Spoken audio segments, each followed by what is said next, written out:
How you? What did everyone do today?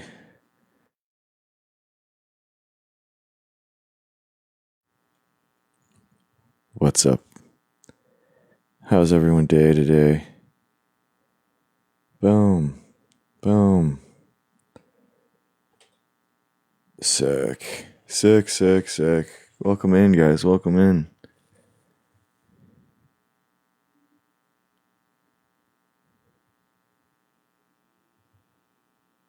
Let's see here.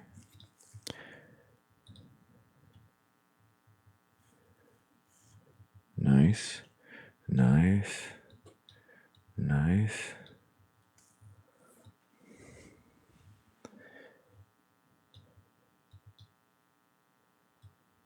We're doing it. What's up, everyone? All right, just getting set up here. Wow. What a day, what a week, what a month. How's everyone's night going so far? Boom.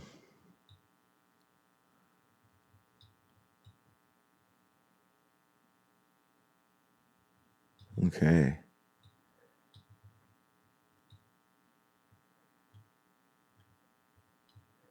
Hope you're an actual 4-year-old.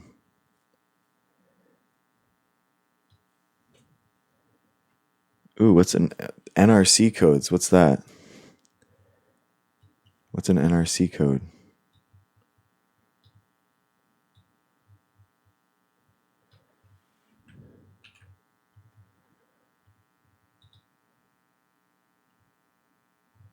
Sick. Sick. Boom. Oh, Nuclear Regulatory Commission. Oh, dude, you're the guy that was talking about the... Nice, you commented on my old post. Hell yeah. What's up, man? Thanks for coming. Hell yeah. No, I don't. I'm like a materialist, so I just really believe that we kind of just perceive what's here, and the supernatural has yet to be proven, so it can be discounted, my friend. I mean, there's like a lot of higher powers that have existed throughout human nature, and people are atheist about those. I don't understand why it's hard for people to realize that it's just one God further. It's just one God. I don't believe in that supernatural power, just like they don't believe in Zeus. Sorry, guys, I'm just still getting set up. Yo, okay, so sick, man. Yeah, dude, honestly, I was been getting ready for a jiu-jitsu competition, so I haven't been able to read all the nuclear stuff, but I would love to go through with it. Let's see. There was a threads I had open for you. I stop it every night and hang on as long as I can, but I don't have your patience. You're a rat. Oh, thank you. I think I don't know. I try. I get frustrated too. Don't get me wrong. I think it's just one of those things where you have to be genuinely curious in what the other person believes and why they believe it, and be willing to kind of like listen to them. I think that's the real difference maker, being really interested in what they're saying and not just trying to like interject your own thing. Waiting to speak kind of mentality. Okay. Your God has never been seen, heard. He's fake. Yeah, I don't. There's nothing to prove, dude. I don't have anything to prove you do. Like another way to think about this is like, okay, so let's say we're like sitting at the sunset, me and you, right? Now let's imagine that God doesn't exist. Like, what do you see that's different? Like, explain to me, like, what is actually changed?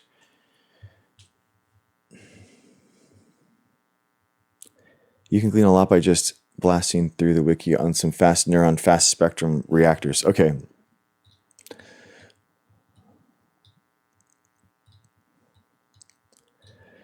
Fast neutron reactors. Fast spectrum reactors. Okay, so, oh, dude. I was going to try to go through nuclear physics tonight, guys. We're trying to learn. Yo, what's up, Jimmy? You guys can join, but we're not doing like conspiracy debunking. I'm trying to learn about nuclear physics right now. I have no idea about physics, and we got someone that actually is in good faith trying to come, and he's really stoked on nuclear science, and I haven't really looked into it in years, so I wanna learn about it. Fast neutron reactor.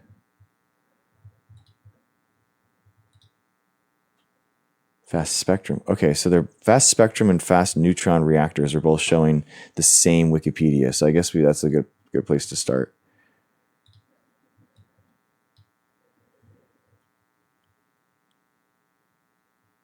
Okay. All right, guys. I like Wikipedia. Oh man, that's so bright. Oh, that's so bright. It hates me. Dark. Okay. All right. So I'm trying to learn about nuclear physics here. I really, as a biologist, I'm not really connected to that world. I do some chemistry, chemical engineering for my research, but I've really never really gotten into physics that much. So I know about it in a term like touching it in terms of energy and science and renewable energies, but kind of theoretically, not really. I haven't really deep dived into nuclear, so I want to learn about it. Okay, so fast neutron reactor,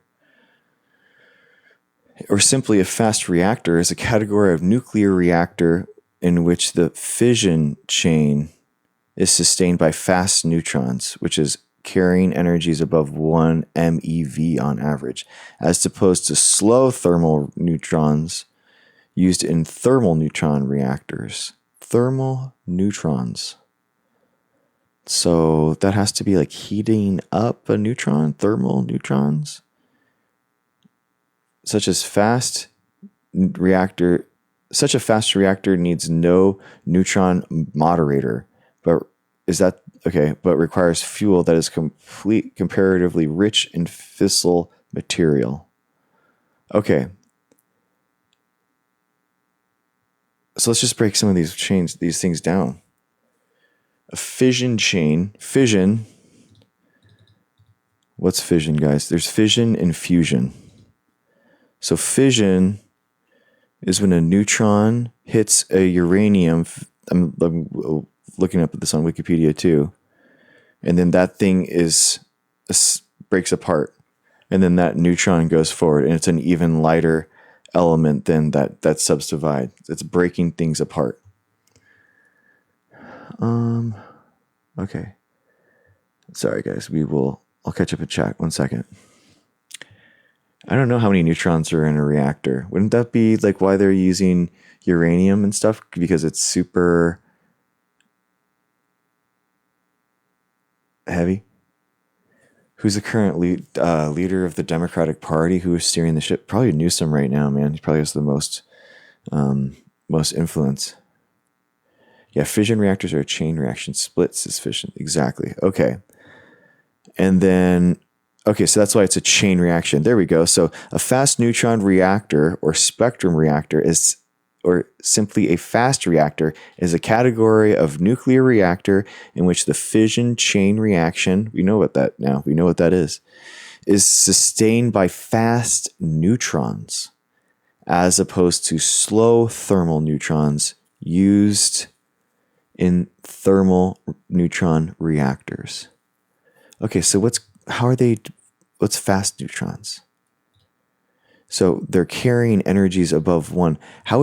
If there's not enough energy? Okay, so immediately I'm like slow neutrons. Slow equals less force, right? Because force equals mass times acceleration. So why would you ever want to go a slow neutron reactor? A slow thermal neutrons. Such a fast reactor needs no neutron moderator, but requires fuel that is comparatively rich in fissile material. I guess the moderator, the neutron moderator, is going to direct where that slow stuff is, and the fast is such a bad chain reaction you don't need a moderator. Is that the idea? Fusion reactors are more experimental. Yeah, we're just on fission, man. We're on fission right now. I think I want to deep dive a fusion too, but yeah. You want a slow neutron to increase the amount of possible collisions. Oh, interesting. Fast neutron reactors have so many neutrons moving fast that collisions are inevitable. Huh. Okay, that makes sense. So that means why they have to have heavier and heavier elements, right? Okay. The fast spectrum is key to breeder reactors. So breeder reactors are like the idea that you can actually daisy chain these things together, right? Where it's not just like nuclear energy is like a stop or a start. Like you can actually use some of the waste material, right? Computer science had fusion and fission in the course. Nice. Cool. Breeders make fuel. That's a good way to put it. I like that. Fast neutron reactors with so many neutrons moving so fast. Which convert high abundant uranium. Highly abundant. That's good. Uranium 238 into fissile plutonium 239 without requiring enrichment. Enrichment, I'm assuming, is like adding more to the nucleus of these? Is that how it happens? I'm assuming. Corey, we're just learning, man. I'm just learning this tonight. I'm a biologist trying to learn about physics right now, so I'm a little fish out of water. It's exciting. Okay. So we learned some words. Fast neutrons. We know what a fission chain reaction is. And then the breeder reactors. Okay, so these breeder reactors also leads to high burnup. Many transuranic isotopes such as americium and curium accumulate in thermal reactor spent fuel. In fast reactors, they undergo fast fission, reducing total nuclear waste. That's good. So they're basically accumulating these heavier isotopes. Is that what's happening? Or elements? Because americium is pretty big. As a strong fast spectrum neutron source, they can also be used to transmute into existing nuclear waste into manageable or non-radioactive isotopes. Dude, that's huge. That would be so good because that's one of the main problems, right? Is nuclear waste and making that waste manageable and then making them non-radioactive. That would be really good. You haven't seen Oppenheimer. I just haven't. Dude, I'm up at 4:30 in the morning usually for jiu-jitsu. I don't watch movies that much, unfortunately. And those 3 to 4 hour ones, I'm like, ugh. Yes, but the waste issues are more of a political scare than a real problem. Yeah, I mean, especially if we can break them down and keep using them, I can understand why people would believe that. Oh, what's up, guys? I just seen you now. Okay, 1 second, guys.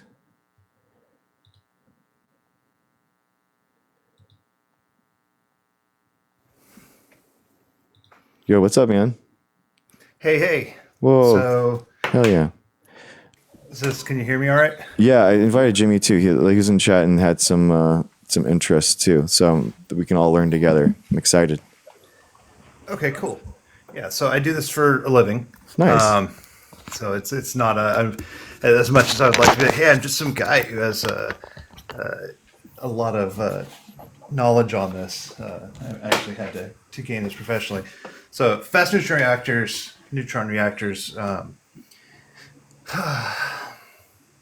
So you really nailed it, with the fast versus slow neutrons versus in your traditional light water reactor, which is generally what we have in the U.S.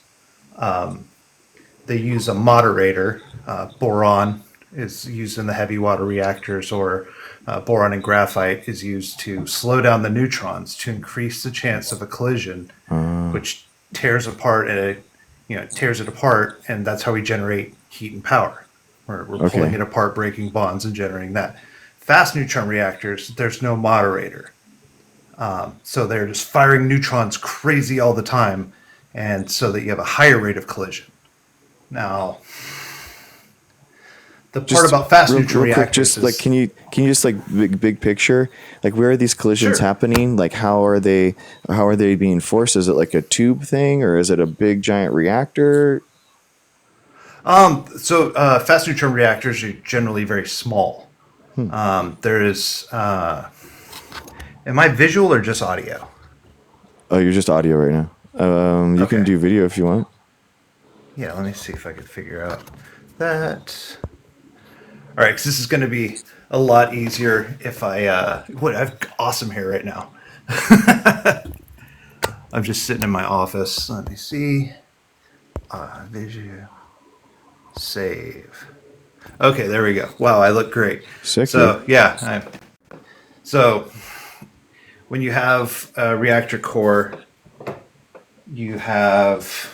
I can't really bring it. I'm actually sitting here working on all this stuff right now.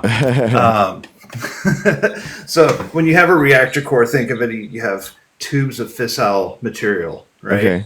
That are all slotted together. And as those tubes are put together, think of it as rocks that really don't want to be next to each other if you want to dumb it down as far as possible. And that by being close together, it creates heat. All energy generation is steam generation. Like literally everything we do is steam generation with extra steps. We've not gone far from coal locomotives in several hundred years. So light water reactors, it's spaced out because you don't want to have they both are operated upon by different forces. Does that make sense? Light water reactors, you're constantly keeping them tamped down so it doesn't create too much of a reaction and go supercritical. Like tamped down in like temperature, or like the amount of energy that's being pushed in? Or are we talking about heat, pressure? Heat's the easiest way to think of it. Nuclear reactivity. The is amount that what this of collisions MEV is? Yes. Okay. So MeV is an electron volt. In physics, an electron volt, also written electron volt, is the measure of the amount of kinetic energy gained by a single electron accelerating through an electric potential difference of 1 volt in vacuum. So it's basically like the amount of the energy in the reaction, and you're saying that they're split in between all these different threads kind of thing, and so they're being pushed together to be and that's how the splitting of the chain reactions are happening? Yeah, how aggressively we are splitting apart atoms.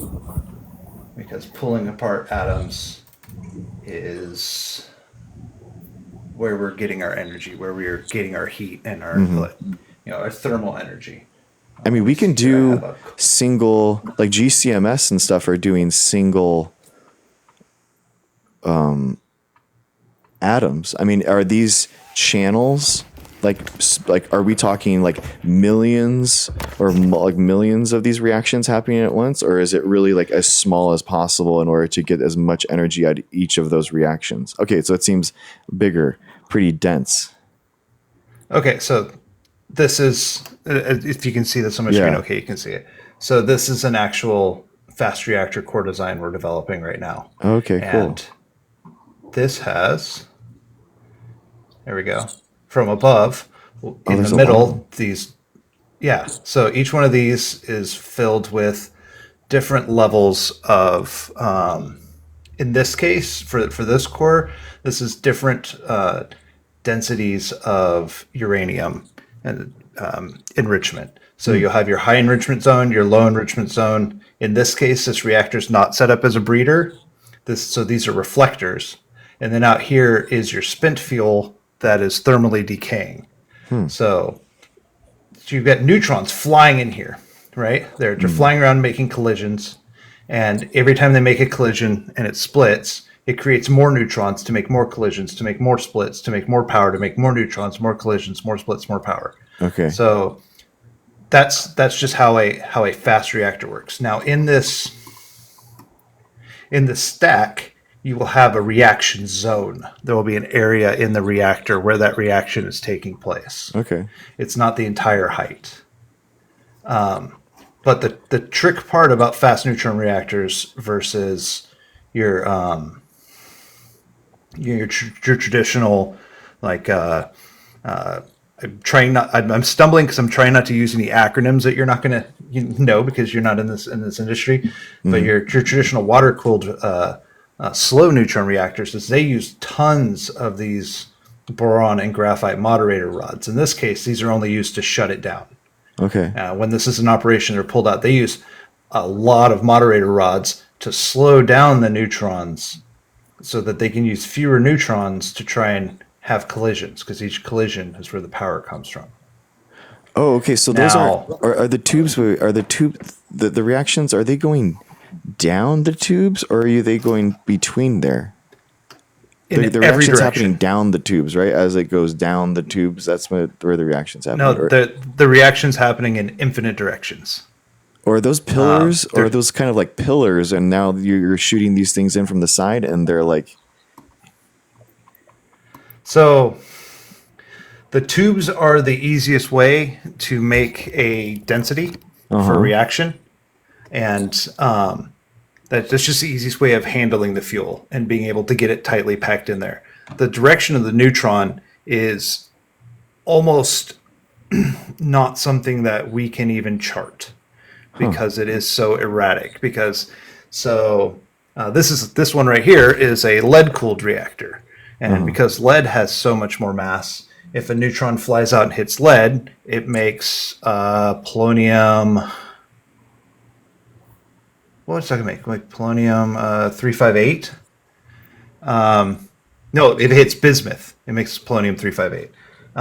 But then it bounces back because the lead's so much heavier. So that allows, sorry, bumping my computer. That allows for that neutron to keep coming in. There's a collision factor. It's an insane math to predict. But the part I was trying to go over go ahead. via the text was where we have reflectors here, because this is a non-breeder reactor. Because breeder reactors, there's a lot of concern with weapons propagation, which I personally think is kind of silly. We invented nuclear bombs in the 1940s with slide rulers. The only thing stopping people from having them now is fear of the rules. Sure. But what you can do here is you can take your spent fuel and put it here. And that's when it's talking about how these can breed and convert fuel to plutonium, is you take this spent uranium and you bombard it with neutrons, and a collision creates plutonium. As it splits those atoms. It's like a catch. It's like a backdrop, like kind of like catching them as they fly into there. Yeah, it works as a reflector, but it allows us to use things like all of the nuclear waste we have sitting around as fuel going forward. Oh, so that's cool. Instead of, so if you take one of the easiest to use and least efficient reactors, like the Crudeau heavy water reactors in Canada, they're great. They're really simple. But they use just pretty much raw uranium, unenriched uranium. But they also have a better than 95% waste rate in that uranium when they're done reacting. Gotcha. And so there's huge amounts of that spent fuel. We can just put this in here, enrich it in the reactor core, go through, mix it with other nuclear spent fuel, and run it as high enriched.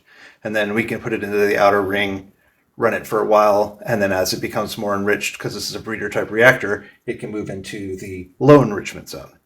Gotcha. And so it's called a closed fuel cycle, and it's pretty much what all Gen 4 reactors, if you're looking at the news and seeing stuff about these companies developing new nuclear reactors. Yeah. They're all going to be Gen 4 reactors built on a closed fuel cell.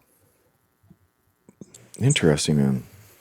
That's cool how it's you can like see in the design how they're working in the waste in gel, the byproducts, I guess, to make less waste, make it more And efficient. I mean, the whole idea is to end up with a single digit percentile of nuclear waste, even when using previous waste. And that's kind of, other than dealing with the administrative nightmare that is a body of law that started being written during the Second World War and has been increased every time there's been a scare. Beyond that, site selection and waste reduction is a huge part of my job, and I am like a certified tree hugger. Cool. I have giant trees on my property, and I'm all about the environment. So, like the ability to reprocess this stuff and create a lower waste stream while still meeting our ever increasing power needs, just because of population growth, is such a huge task that we're all gonna have to undertake. I mean, it's more efficient than the recycle bin, bro. I mean, that's like I mean, that's Yeah. great. The efficiency of 90, would you say 98.6 versus, because 1.4% or something waste, or was that right? So aiming for single digit waste. If you're doing something like the crude oil reactors, that the Canadian heavy water reactors, yeah, you would be in a single digit waste Dang. percentage after That's it's been through the crazy. cycle process. Is it like just the waste that's being produced in this specific reaction, or could you use like spent waste from previous years in that?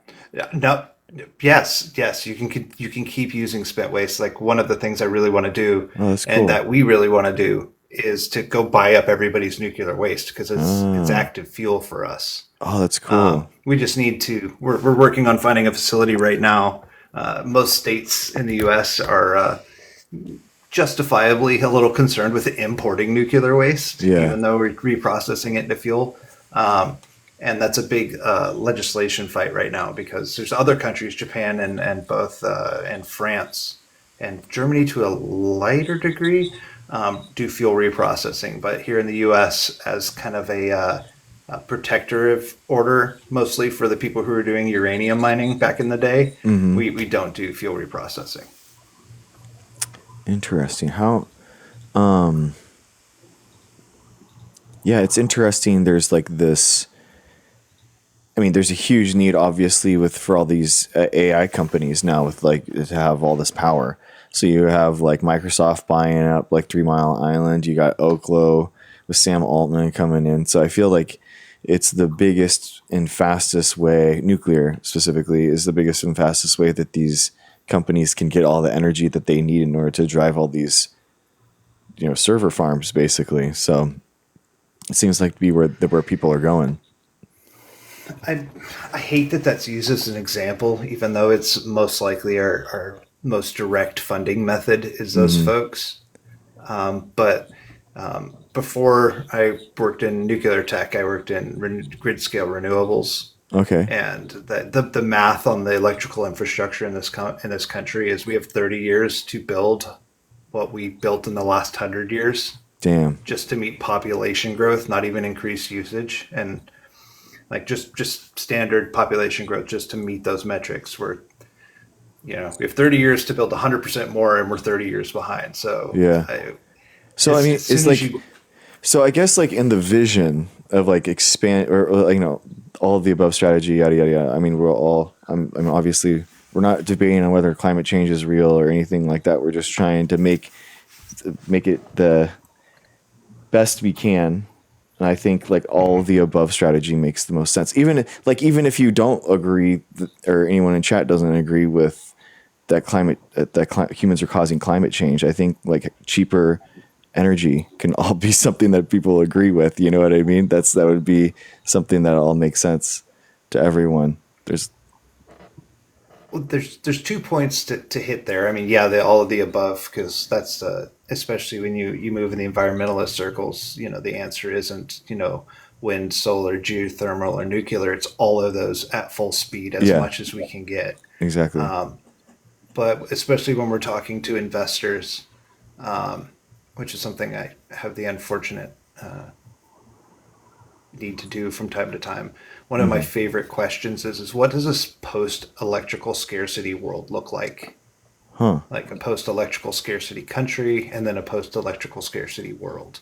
Because that is it's an achievable goal that sounds like scientific technobabble Star Trek nonsense, I but guess I see like it's there's such a something that's need possible. for like batteries and the grid both need like such a big thing, and even like renewables. Like I mean, like in the idea of solar and wind and all that kind of stuff. We need massive grid improvements there. We need massive batteries for nuclear too. Because I guess like what kind of like nuclear future is it? Like, are we you have nuclear power plants at every city? Does every city have a big battery bank that then you get like your stuff from? And then like where is like the energy kind of coming from? So it's a puzzle, right? All energy generation is always been a puzzle, and you have cool things like wind. If you're in an area like kind of the American Steppe, Tornado Alley, Uh-huh. and like Nevada and those sort of places where you have very standard wind times. I lived in DFW in North Texas for a long time, and it got windy in the morning and it got windy at night as it cooled, which was awesome because your wind is coming online during those peak usage hours, and everybody comes home, AC goes up, TV comes on, Yeah. that sort of stuff. So those were great for carrying peak load. Solar's awesome, but it's an unreliable base load. Yeah. Nuclear, what it does is it chugs along, making a certain base amount of power that allows us to build everything else we need on top of it. Hmm. Batteries are super necessary. We're never going to be in a world without batteries at this point. On grid scale, we have this really horrible inefficiency that we can't beat water. There's nothing better than pumped hydro. Okay, I was gonna There's think. nothing Okay, more yeah. efficient than pumped hydro. You can't beat it. There's some really cool tech being developed. I sat on an advisory panel for a couple of companies, and there's a few in Oregon which are buoy based. Uh huh. They basically put a buoy and a generator and a string, and as it bumps in the waves and goes up and down with the I saw this. I tides, was reading an article it on that. creates. Yeah, it's Yeah, they're awesome. really cool, Mm-hmm. I thought it was like Science and Mag or that something. sort of stuff would be good.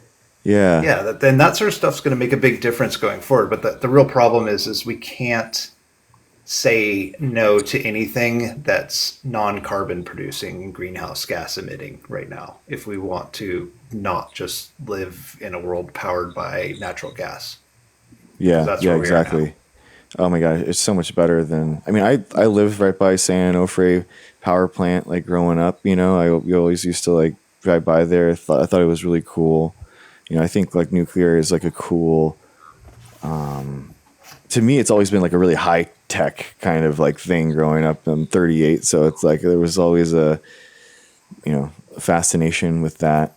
I think that there's a lot of scaremongering. I think also, I guess, the gnarly meltdown that could like take out entire cities and stuff like that. But from what I understand, like a lot of fail safes now exhibit so that like you can't really have like a total nuclear meltdown necessarily. Kind of like what happened in Fukushima, like was a good example of that, right?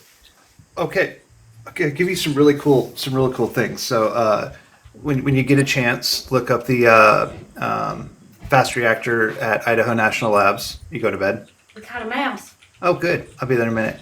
Um, the ESL2, SR2, I can't remember. It's my baby. A lot of the engineers that I work with designed it. But what they did, because fast reactors function fundamentally different than water-based reactors, Uh huh. is to prove the safety, they turned off the cooling system. Oh wow. And because of the way these things are designed, as those fuel channels spread, it's the reactions stop. The one we're working on is a lead bismuth cooled one, and because of the design, it starts thermally cycling because of the density changes of the lead. So even if we lost power, like, That's and cool. Oak Lows is similar. The sodium based ones have a little more issues with atmospheric exposure to high temperature sodium. It's just neither here nor there. It's still a great design. It's just not dummy safe like what we're designing. But I want to go back to Fukushima because Fukushima is seen as this like horrible disaster. Fukushima was a triumph of engineering. Yeah. It had No meltdown, every right? single thing go wrong, and it had a very minor impact of getting hit by multiple tsunamis during an earthquake and having all of its backup redundant powers fail, and it being an old school Westinghouse boiling water reactor, which is one of the most, it's not unsafe, but of the reactor types that are currently made in the non-Soviet states, it's the least safe kind. It's the cheapest kind. Chernobyl was a disaster stacked on a disaster with idiot and incompetent, unshielded reactors run by a bureaucracy that didn't want to hear no ever. So something was bound to happen there that was negative, and that's really unfortunate. What's our other 3 Mile reactor Island. accident? Partial core meltdown. Everybody actually forgets about the Windscale fire in the UK when they were enriching plutonium. That one was way worse than 3 Mile Island. 3 Mile Island was kind of one of the first network news, like hyperventilating 24-hour coverage sort of things that everybody remembers. What was the long-term impact of 3 Mile Island? I don't know. Yeah, more like more seen as like a bad example. I don't really understand why it is though necessarily. I guess I don't want to get you in trouble or anything, but I'm really curious. Like, so I'm by UCSD, and all this money and research is going into fusion too. So we were talking about fission, but like a bunch of research money is going into fusion right now. So I guess like why is it popping off in the research field? Is there been like a breakthrough recently? So somebody, well, actually a couple of different researchers have been able to create plasma at the required temperatures for maintaining fusion. They haven't maintained fusion, but they have been able to create the environment which fusion could exist in. Oh, I mean, okay. fusion is the power of the sun. There is no more ultimate power that we could possibly create than fusion. And we're not like breaking apart atoms; we're like bringing them together, which is like We're jamming hydrogen into helium. Is that what? Yeah, we're jamming atoms together so much that they pop, and through the creation of those bonds, everything. But same with biology, any sort of connection or removal creates energy. Yeah.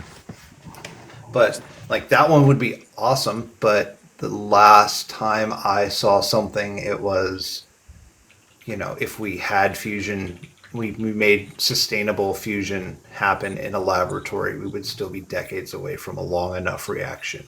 Because the problem now is even in the environments that they're creating this, in these plasma channels held together by magnetic fields, they're only able to last for such short time frames because of the wear on the equipment immediately. Oh dang! Oh, that's interesting. The amount of energy is just causing like the wear and tear on the actual the equipment itself. It's being You're ripped apart. dumping so much power into these magnetic fields to channel this plasma that everything Interesting. can only last for seconds. Huh. But ideally, you would be creating so much power, if you could perfect it, that you would be able to channel that power back into creating a reaction that generates more power than it costs.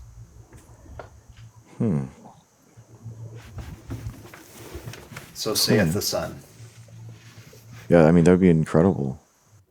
And it's always was something that like I had heard.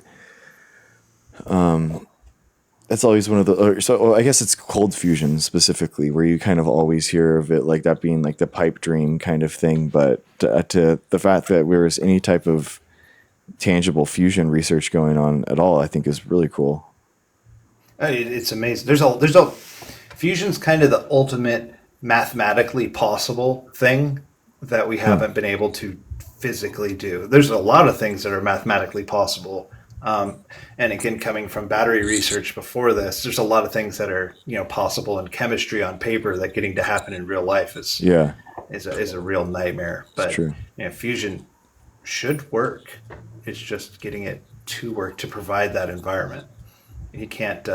Fission is easy compared to fusion. Fission is, I joked about it earlier, but it's taking these rocks that don't like each other and pushing them next to each other until they make heat. Like that is, it is that simple. Interesting. So I guess, what are the big areas of like improvement that can happen for like breeder reactors and like the state of like kind of like knowledge gaps? So right now, it's a big knowledge transfer. We had fast reactors. We had the FFTF at Hanford, which is Uh-huh. I'm in the Tri Cities in Washington right now, where we're working. And then we had EBR2. That's the one I was thinking of at Idaho National Labs. Mm-hmm. And so right now we have those guys like Alan, who's one of my coworkers. We have those guys who made those and built those, and then there was just no funding for it from the late '90s on. And now those guys are starting to get old, so we're really working on the knowledge transfer and getting a lot of the stuff back into practice. And a lot of these same people, when you look at Oklo and X Energy and all of the other Gen 4 reactor groups, the people that they have designing the reactor, those contractors, are these guys. Like the guys that spent 40 years, 40 of the last 60 years building and operating these fast reactors, and then just kind of got put out to pasture. Hmm. And so that's my number one concern. And legislation. Honestly, there was a lot of scaremongering legislation around nuclear non-proliferation in the 70s and 80s that was put into place that just it doesn't really actually make sense. Hmm. Nothing works like that. It's think of the most complex thing you can think of, and then think of if a layman made the laws about that and how well that would work. So would that be the same with like the Iran like nuclear program thing too? Where are we kind of like is it a kind of like a fool's errand to try to stop them if it's so easy to do It that? you know, and God, I get to bridge two topics here. That's kind of cool. All right, so yes, once again we're trying to stop technology that was developed with chalkboards and slide rulers in Huh. the 1940s from spreading around when we were all carrying what was considered beyond an imaginable supercomputer in our pockets every day. Yeah. And the thing that stops nuclear proliferation is the legal consequences and the social consequences of becoming a nuclear power. Yeah. None of these things are inherently difficult to do, but the parts for making them are very easy to track. And so we can kind of tell what everybody's doing with their nuclear programs. One of the big issues, and the reason why breeder reactors are called fast spectrum reactors now, is because India's nuclear weapons program happened because they imported a breeder reactor for research and made plutonium with it, and then made their nuclear weapons program. Hmm. So that is a legitimate concern, but it's more of a export control issue than a who's going to stop somebody who has the means at this point. Hmm. Yeah, I mean, I had heard that like when the fall of the USSR happened, there was just so many briefcase nukes out there that it's kind of like thousands of them, and so and they've been never traced. We have no idea where all of them are. So like the idea that some nation has these isn't a ludicrous idea, but I guess from what I understood, it was the ability to make new ones that are bigger and could do. But a dirty nuke would take out an entire city, right, the size of New York Yeah, City. So and a dirty nuke doesn't require you to have physicists or centrifuges exactly. or anything like that. It just requires you to have access to effectively waste, which exists in every major developed country on the planet. California, just short of San Diego, I can't remember the name of the plant that they closed there. San Onofre. It was yeah, just outside of Pendleton. I remember seeing that on hikes. The depleted fuel casks are sitting out on the concrete deck, pretty much there, because nobody will take them. Yeah. And it would be For San Onofre was closed from what the media reports and stuff were. It was because they weren't keeping up with like the regulations of the piping or something. They had to like redo all the piping, and it was like too much, and it costs more than what it was worth, so that they shut down the reactor. I mean, that was the said reason. So you have Diablo Canyon a little further north, San Luis Obispo. It kind of went through the same thing, but it happened at a slightly different time frame. So you have, when you certify a plant, you have a 20-year initial certification that's extendable to 40 years, which can be extended for another 20 years. But you have to meet certain maintenance requirements because you have, how deep do we get into this? So like metal gets fatigued from getting hit by neutrons and being irradiated. And so everything in reactors has to be replaced on, let's say, at a 1/4 lifespan. So at a quarter of its life, its projected lifespan, it has to be replaced. So both of those plants came up at the same time, and Diablo Canyon, they actually even said they were going to close. And then they didn't, because the option was, okay, so we're going to have to fire up X amount of natural gas plants to replace this. And the plant being directly on the beach right off of I-5 there, in SoCal, there was a lot of community uproar and kind of scaremongering about, well, this is getting old. What if something happened? Yeah, it's getting old, but none of the parts inside get old. That's not allowed.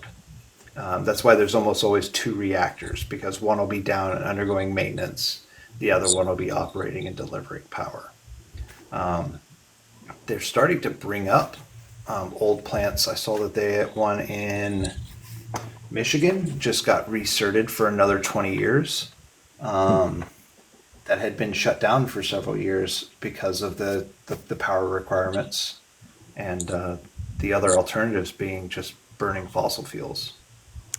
Yeah, I mean, you can kind of like scaremonger and concern troll your way with like worthwhile regulation, right? Which is like how a lot of abortion clinics get closed. They'll be like, oh, they didn't. We were just looking out for the wife or the mother and the kid, but then like they're trying to make all the hallways 10 feet wide, and you're like, why would you need to be 10 feet wide? Yeah, and they're Palisades. like, it's because like a surgery gurney needs to go through every one of these doors, and you're like, that's not what we need to do here, but it's I think that people's like heartstrings and stuff can be pulled and pushed on stuff like that.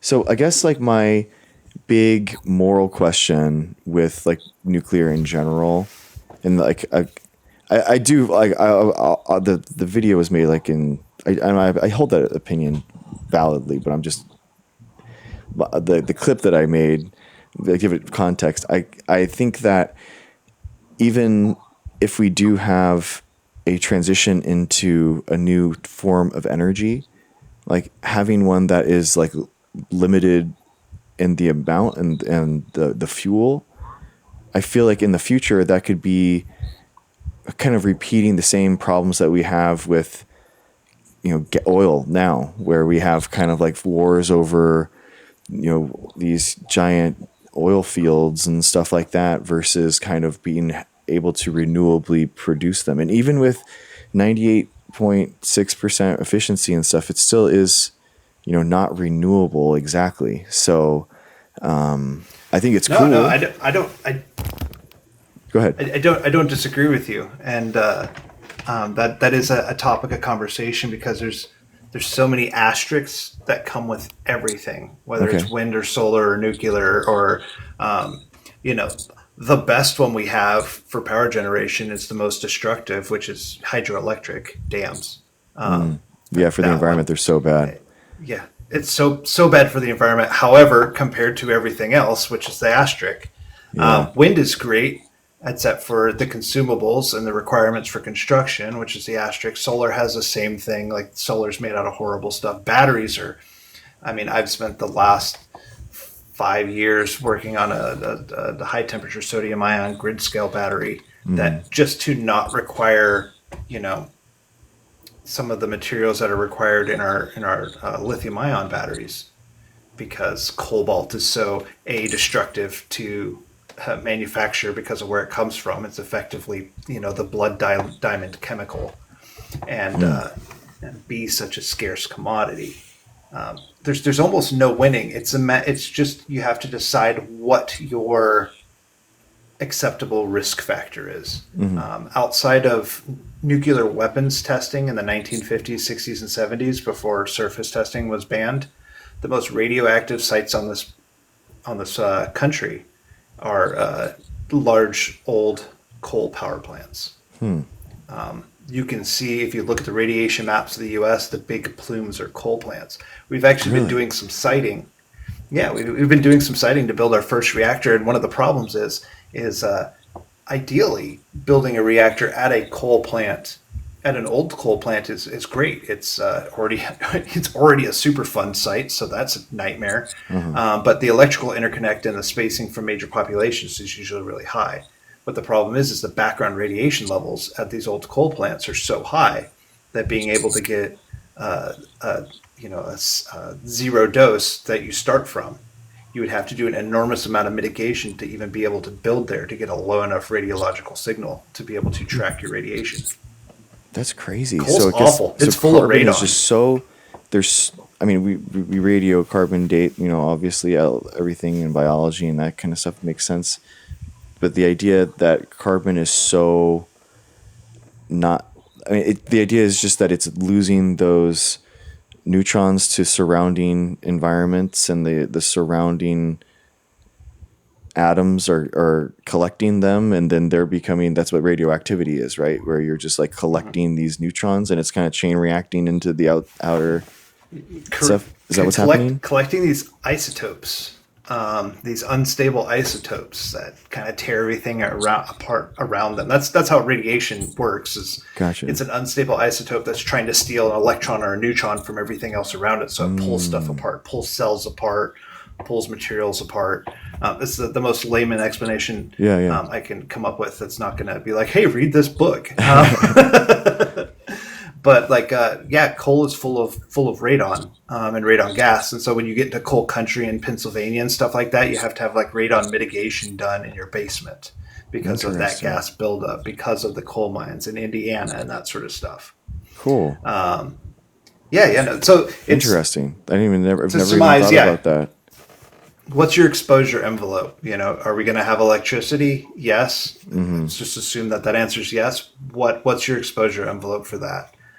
We can put a nuclear reactor in a concrete lined hole in the ground that fail-safe turns into a block of lead if it had an issue. That will still have risk of transporting fuel to it, transporting fuel out of it. What if Thor's thunderbolt comes down and smokes it into a hole in the ground? Like, there's a million what ifs where something bad could happen. But like, even with us cooling a reactor with molten lead, which is one of the most effective radiation blockers out there, so that when it's shut down, it is encased in a radiation proof, as much proof as anything could be of radiation sarcophagus. There's still risk. There's always going to be risk. Starting a fire to stay warm is risk. So we have to determine as a people collectively, because we can't just force this onto you. You know, what level of risk are we willing to accept? Yeah. I mean, that was, I guess, my question for how many of these. It seems like Oklo and all these kind of stuff, they're building, and the small reactors that we were talking about, the idea does seem to be kind of a lot more nuclear power plants kind of everywhere, spread out. So then you don't have like the threat of that one big thing going off and the entire state being knocked out, right? Okay. So just for scale, because I pulled this one up earlier when we were talking. Yeah. Imagine a nuclear power plant in your head. Okay. And what you're actually thinking of, if you're not thinking of, a couple of the coastal California ones, are those big cooling towers. That's what most people think of when they think of a nuclear power plant. So, like the entire complex we're currently designing. Let me see if I can zoom in on this. Like the entire complex, that circumference is the footprint of one of those cooling towers. So these entire complexes are tiny, like they would fit inside of a cooling tower. And the reason for that is because of transmission loss. You effectively get a 15% loss in energy over long distance transmission. And so for the most grid reliability and sustainability, it's effectively making everywhere into a microgrid. So spreading power generation out throughout the country, or in the cases of like your data centers or your manufacturing plants and stuff like that, co-locating use with generation makes for the most efficient use of electricity.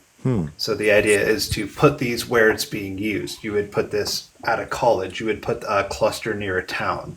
Yeah. Instead of like here on the West Coast with our giant the BPA interconnect up here in Washington, we generate tons of hydroelectric power, transmitted in Oregon, and transmitted all the way down to California for use. There's such a huge amount of loss in that transmission, but the populations are set up that way. And in this way, we would set up micro reactors in Barstow, or somewhere out a bit away from town to pipe into Los Angeles, San Diego, San Francisco, instead of trying to figure out how to cover the desert and solar panels. Which I like the desert, so I kind of get uppity about the loss of the natural environment when it comes to that sort of stuff. But I also see the need. I like the mini grid. That makes sense. Like the idea that we can daisy chain these better together. I guess my vision of how we would like use nuclear before this would have been like at major cities. You have like your major nuclear power plants that's really by like a major populated area, and then kind of taking the holes and the need where they are with renewable stuff, with the solar and wind arrays and stuff like that. I guess that was like how I had envisioned it. Well, if you think about, it's about leapfrogging development. Remember, I talked about that 30 years to double our generation and transportation for electrons. If you look at parts of the developing world, like Africa, big portions of that continent skipped landlines. They went from no phones to cell phones to internet without having a home computer or a landline at their house. Now everybody has a computer.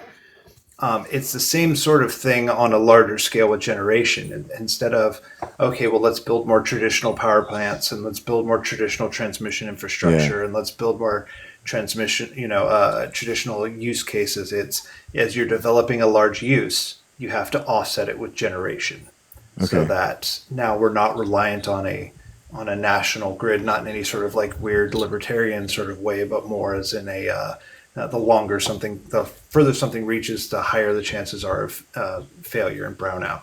Gotcha. Especially when it comes to places that are starting to fill up. Like Alaska, strangely, is like heavily reliant on diesel generation. Big parts of South America are hugely reliant on just diesel generation. And that's just due to the population growth. You said you were 38? Yeah. All right, I'm 42. The population of the Earth's almost doubled while I've been alive. Yeah. Not quite. It's definitely increased by a third, but and think of how many times we hear somebody going, all these people are moving from X, Y, and Z, instead of thinking like, how your parents had kids and then you had kids? Everybody else did that too. People are really bad. Like people as in humanity is really bad at geometric math. We've always been bad at it. It always sounds like a scare tactic when it says like, we don't have enough generation now, and we need twice as much in the future without data centers, just with people. What do you think is like the biggest, what's your pet peeve misconception that you wish people could understand about nuclear? Oh, that it blows up. Because it wouldn't, like, let's give it like the worst case scenario. Like if you had an explosive device that was big enough to like cover the entire thing, like wouldn't it, the whole it would have to be precisely going into each of these atoms, right? Like an explosion like that wouldn't cause more of them to go into one another, like at that precise spot, right? Yeah. So, well, if you want to make me big again, I can show Yeah, you a yeah. diagram. I love diagrams. I have stuff up all the time. So, like, here's our reactor complex, and Mm-hmm. let me see if I can zoom in here a little bit.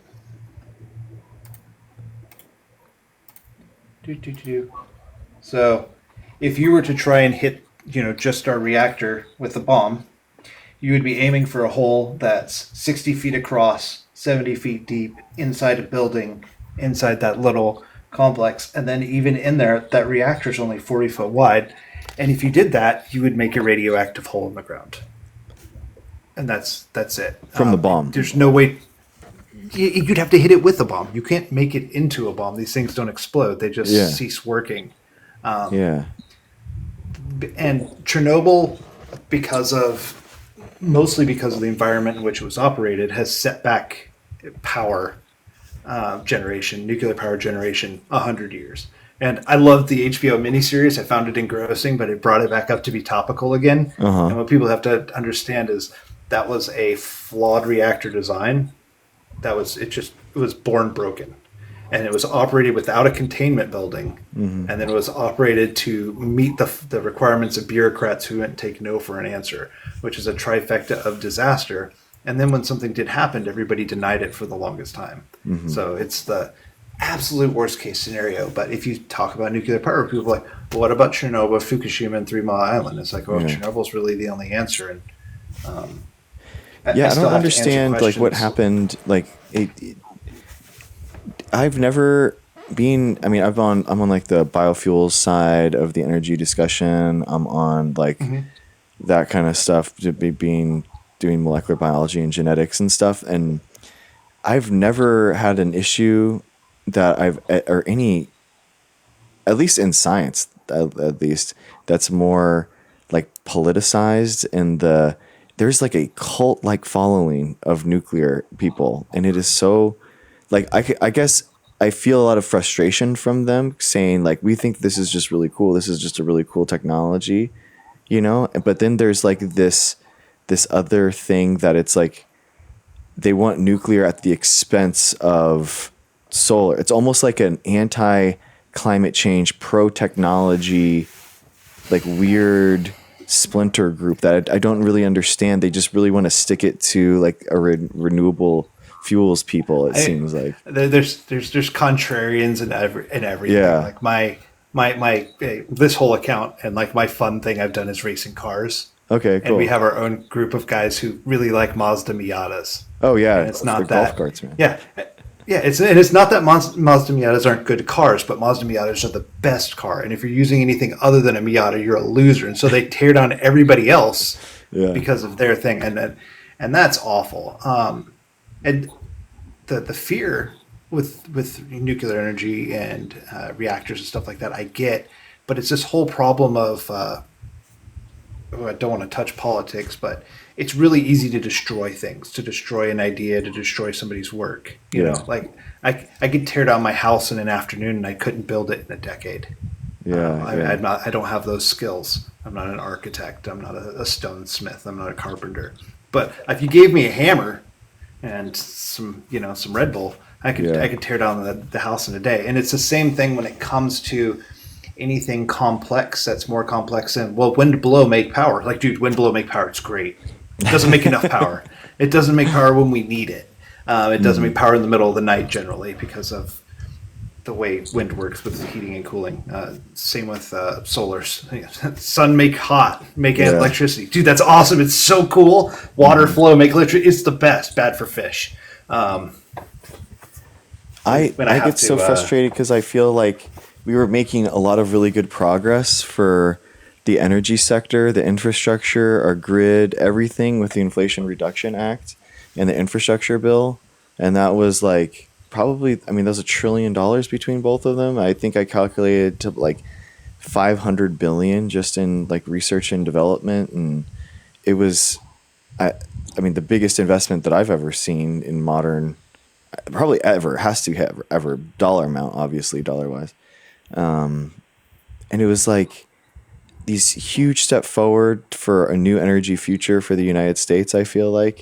And then you got really bad ideas coming from like the online lefties talking about how it's an awful thing that it's happening because we have more offshore drilling at all, which is kind of like, which is frustrating because you're like, bro, we're getting $500 billion of renewable and sustainable energy development. Like, what are we talking about? Which I would put nuclear and sustainable energy production. I do think that would be, it's a necessary like thing going forward, obviously. And that was part of that 500 billion, man. And it was like, and I feel like we're so, I don't know. I had like my father-in-law, for example, was like a mechanical engineer, you know, and he likes wind turbines, and he doesn't believe that climate change is real. So it's like, I don't care about his anthropogenic climate change beliefs if he's like he thinks mechanical engineering is cool, so he does wind turbines. You know what I mean? You can just think that solar panels are neat and you think it's high technology. I don't know why this issue has gotten so, and all the science behind it has gotten so politicized. It's wild to me. Well, it kind of depends on what your belief in math. Anytime I have these conversations, like, do you believe in math? 1 + 1 = 2? Yeah. Okay, yes. Well, this is math. This isn't feelings. This isn't any of that sort of stuff. And there's always going to be these contrarian curmudgeons. The amount of people I know that voted for Ron Paul and then Bernie Sanders and then whatever else their problem is so high, and especially in the eco community. But they always want to vote for somebody else, so that no matter what happens, they can always say, well, I didn't vote for that. You guys did. You compromised your values and head shake. And it's like, okay, cool. So, well, now we're just going to start strip mining national parks. So that's tight. I love that. But when it comes down to the argument of like, oh, I don't believe in climate change, it's like, cool, we still need new power.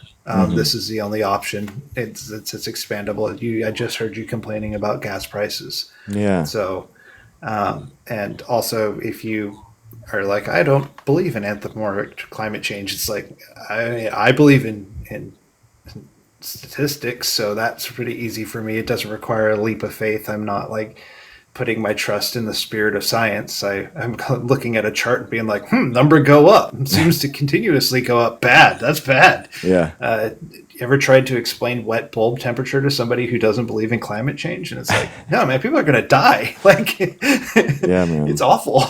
And then we're literally not spending $400 billion on research and development in our infrastructure and all that kind of stuff. But then now we're relaxing things on coal mines, you know, like they were like getting that stuff opening up. So I feel like it's just, I mean, dude, even I would take, I mean, I think that climate change is such a present issue that honestly, it's like any roads ahead that are better than this one, I feel like we have to knock down. We have to like keep pushing forward. We have to like keep researching anything that can make a difference, you know? So it's we don't have the chance to just wait for the perfect solution to come up, you know, like indecision is a decision, and it's a bad one. It's a really bad one on something that's, could be the future of like the entire human species. It's just, we're just gambling with it.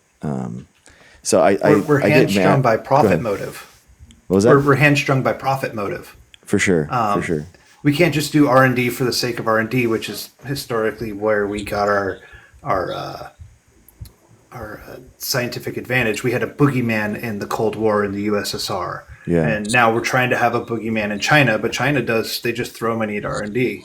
If you made me God for a day, I would fake aliens that we could find just to make everybody line up so that we had something to fight against, so that we could spend this huge amount of money in just paying smart people to be in rooms and think about things and make stuff that fails and doesn't make money over and over again until we make things that work. Because there is no other way of doing this. Right now I have to convince some guy with a lot of money that if he gives me some of that money, I can take this team of scientists and we can make something that will eventually make him the richest man in the world. It's effectively the conversation you have to have over and over again. This could be you. You could diamond toilet paper, man. It could be you if we could make this battery work. And he's like, all right, writes me a check and like gives me the side eye the whole time. But all the time he's thinking about that diamond toilet paper. And the reality is we need entire universities full of people who are just like, what are you doing? I'm like, well, I'm working on my PhD, so I'm trying to make this battery work for the next 3 years while I'm writing my thesis on this one single ionic reaction and this particular electrolyte that we've been studying, because that's what's required to make these processes. This is the movie. You can't put Iron Man in a cave and come out with a suit. That's It's already done, real. dude. Elon Musk is that guy. Yeah. We already have that problem solved. Yeah, it's so cool. If you just shove a car full of laptop batteries developed in the 80s with federal funding, then no problem. I know. I know. Yeah, he's the biggest government contractor. I mean, do you think, I guess, yeah, I love talking to you, dude. You could leave whenever you want. So. But I guess, what do you see? Are there other countries or something, or like use cases in the world where it was like they had this problem and then they, like a nuclear power plant, changed like this much? Like I'm thinking about water. Go ahead. Water desalination. Oh, okay. We've got our modern water desalination techniques from U.S.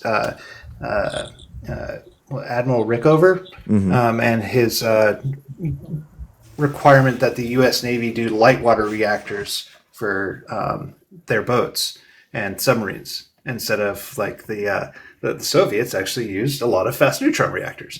But because he required that, it required us to have this desalinated water to run as coolant. And so because the knock-on effect of us building those reactors is we created modern water desalination techniques. And it's actually one of the things that reactors are best at. Really? Oh, because it's just something we need. Oh, because you're boiling water. Yeah.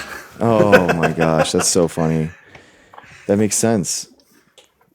And especially if we're looking at something like, if you want to get kind of sci-fi, if you're looking at something like a long-term space mission, you absolutely have to have a boiling water reactor on board, not only to create the power you need over a long enough time frame, because right now what we're using are just decaying isotopes as thermal reactors for our long space trips. But you would need to have a boiling water reactor to purify water and have a long enough power generation time frame. You don't have enough. You don't have the ability outside of some really cool science fiction physics to carry a large enough solar array to actually run everything, unless you're gonna do it old school sailing ship style where you're hand pumping every facility on the ship.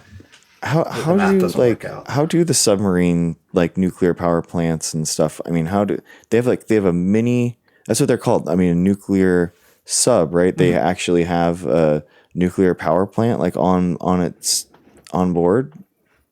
Yeah, aircraft carriers have multiple. Oh, dang! Wow, that makes sense. Yeah, and they're sealed up for. Technically, they're supposed to run for. I think they're supposed to run for 40 years, but they do a half cycle refueling, where they change out half of the fuel every 15 years. Wow. Because 15. They have to be kept at a certain state of readiness. If you had something like a closed fuel cycle fast neutron reactor, you'd be looking at like 10, 15 years your fueling cycles, and that would just be adding fuel. You wouldn't even be taking stuff out, because the long part of nuclear fuel handling is the heat decay. It's still physically hot because fission is still happening in there. Interesting. And so they have to be putting these spent fuel pools outside and cooled for years. And these we just put them on the outside and let them collect more neutrons. Interesting. That's wild.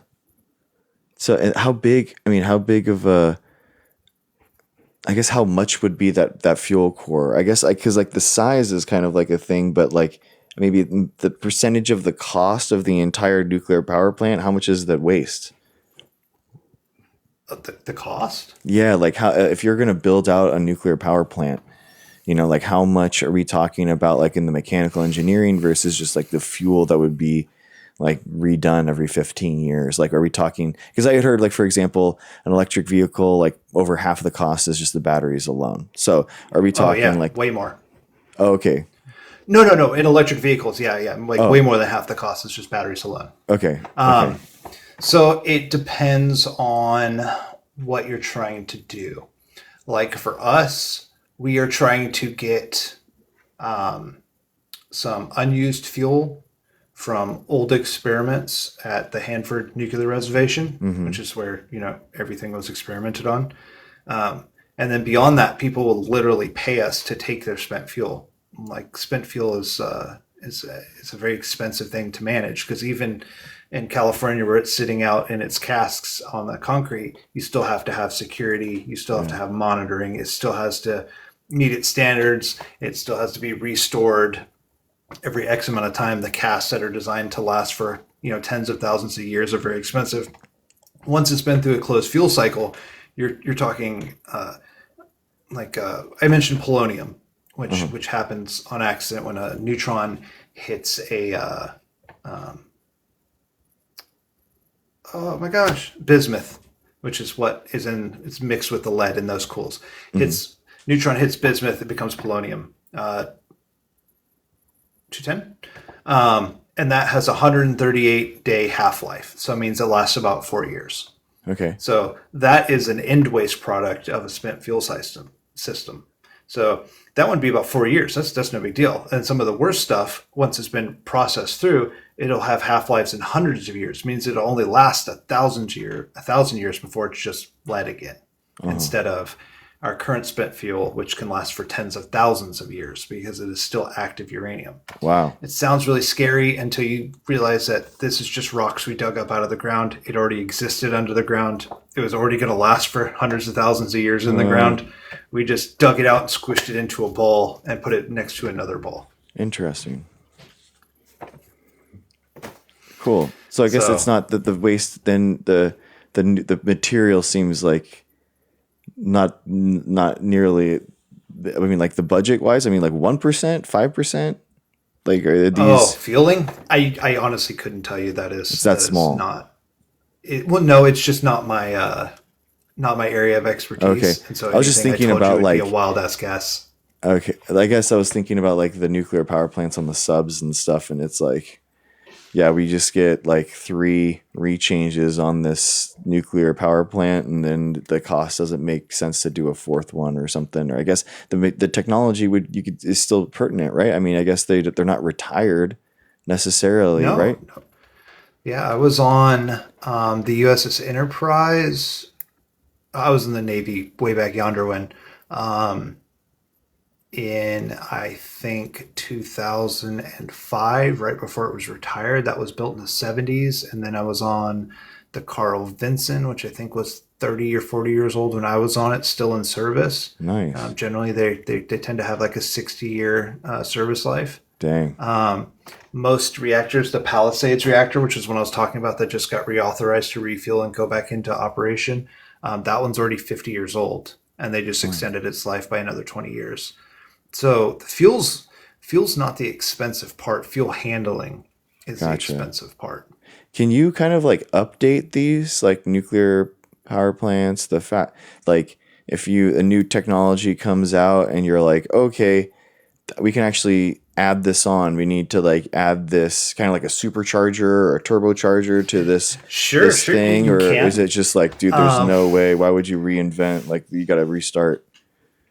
it would be hard to do in a plant in operation, Uh huh. to make big changes because of the way the NRC is laid out. Um, it requires research.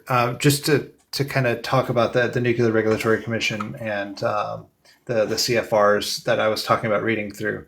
I am doing a plan and outline for an early site permit, which is like a plan to plan, like, hey, we'd like to maybe put a reactor here, just to fill out that permit. Last weekend I wrote an outline just to prepare myself to write the document so that we could start filling out this permit, the outline was 25 pages long. I expect the document to be about 200, 250 pages long. To produce a 100, 150 page document, which doesn't really have rules for, just things they can tell you no for. And that's just to plan to plan. Dang. And so that's really what we're up against. And I'm not one of those like, there's too many regulations, we should have our freedom. Like, no, this should be regulated. Yeah. But we can't keep the rules from the 40s, the 50s, the 60s, the 70s, the 80s, the 90s, the 10s, and the 20s all at the same time. Like, somebody needs to trim this down a little bit. Yeah. So regulations are a big struggle. Dude, sweet. Thanks, man. Dude, it's been fun talking to you for an hour and a half, man. I would keep. I gotta head out. What was that? I said I gotta head out anyway. I just got that bad signal nice, from my man. wife. I feel bad for taking you this much, but thank you so much, man. I really appreciate your candor and your attitude in the comments. You're really kind, like to try to reach out and try to explain things and not just like shout at me about it. Thank you so much for coming on. I appreciate you. Hey, thanks for having me. All right, man. See ya. Bye. All right, guys. Dude, that was so cool. I really feel like we actually learned a lot about fission nuclear reactors in the last hour and a half. That was really, went through the Wikipedia and then talked to someone that's actually like a scientist in the area, an engineer in that space. Sweet. So Tyler, how's it going, Nico? Nico, we'll bring them both up. Oh shoot, my bad. Yeah. What's up, guys? I wanted to actually ask him questions. Oh, Nico, you wanted to ask him questions? Yeah, next time. Okay. That was a really cool guest. Yeah, dude, that was sick. I posted a clip of like some nuclear thing and people really responded really negatively into the comments. He was one of the only ones that was like, you're just missing some points here and here. Let's check this out. And he actually lended a hand to try to, to help me learn. So, and he was. I understand it. I mean, I think it's a huge engineering challenge, and it's kind of like one of those things where, I mean, lately there's been a lot of negative press over flying, but it's got to hit a level of success to where it's like 99.999% of the time nothing goes wrong. Yeah. But I feel like those couple of catastrophic failures that we have in our brains, are pretty, they leave an imprint, right? Especially when people are not educated. I get so frustrated though, because it's like the people that are in the best faith trying to really build something, like I feel like we, as the science and engineering communities, get held accountable to every single miss up, and we've had a lot of them in the case. But the anti-science people and the conspiracy people never get held accountable for anything, and it makes me so frustrated how science is like imperfect necessarily, right? We're always trying to find a better question. We're always trying to build a better experiment to try to learn more about it. But then like a conspiracy can come up and just chop you off the knees. And it's like, oh, of course, everyone that took a vaccine didn't die within 6 months. Within a year, within 2 years, now we're definitely going to die within 20 years, and it's like, how many times did those people harm someone else and we don't, the bummer about the vaccine specifically is, mRNA technology is like, they're talking about, making vaccines for, herpes, right? People that have the sexually transmitted herpes. And I've even seen like cancer therapies through mRNA. And so there's this like plethora of therapies that can come from this platform, but there's so much negative like sentiment about this specific platform. Yeah. And people think that it was just developed overnight when it was really has this amazing history of being developed, right? So it sucks. Exactly. Tyler, how's it going? Yeah. You there?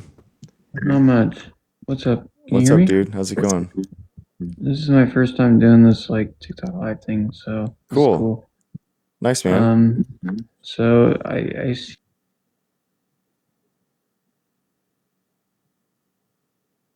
You cut out, bro. You're back. You're into microbiology, right? Yeah, I have a microbiology That's PhD. your background? Yeah. That's cool. Yeah. Okay. I don't know. I've just been interested in. You see, like my prompt here, like, did we actually land on the moon? I mean, it's interesting. Do you think that we did? Yeah, for sure. 100%. For sure. 100%. Do you think there's any evidence against that is like good? Like, have you heard of any of that stuff? Like the whole like Van Allen radiation belt thing, or like the just you didn't think it was a little weird? Like, did you watch the video when they came back from the moon and they like the press conference? Like, you didn't think they were acting extremely strange during that press conference? Like, Maybe it they're just, very like, strange. hard to be. It's a press conference maybe for people that don't normally do them. It's just like a normal person in there. It's a lot going on. You know, They were there's a movie. extremely nervous during that press conference. Like, they There's a were. movie. There's a movie called First Man. Have you seen it, Tyler? No, I have not. So I was talking about this with my buddy because the type of person that what that movie shows is it shows the early astronauts, the type of person that was smart enough to know how to troubleshoot, rockets and have the balls to fly to space on a one-way mission, essentially. Right, but if A you're lot of these guys passed away in training, just in the preparation for these missions. And so what the movie highlights actually is the insane PTSD these guys had in just doing it, and the families, like they're all their wives, like their families were tormented by them even doing these missions, right? And so the interesting thing about this movie, which I always thought it was weird that Buzz Aldrin and Neil Armstrong just went dark for the rest of their lives. They retired from society. But this movie shows the insane thing that they did and how it was like the ultimate service they could have done for not only their country but like humanity, right? And then they just kind of said, okay, I'm done. Like I've done my service, they put their life on the line. They sacrificed their families, like, peace of mind. And it was just this, I don't know. And that movie presented a pretty interesting explanation for that argument. What was it called? I mean, Tyler, have you ever It's thought called about First like Man. how big this conspiracy would have to be, man? Like, like where does it stop? No, Like, that's the thing. The eyewitnesses, if you think about it, a rocket going off to the moon, when you lose sight of that rocket, there's no more eyewitnesses. That's the argument against that. but okay, so let's just like what? So have we gone back after this, like, or is it just this specific trip that you're skeptical about?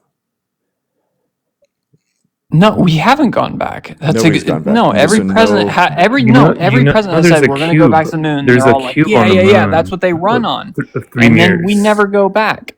I get it. It's expensive and it's a waste of money, but that's exactly what JFK said.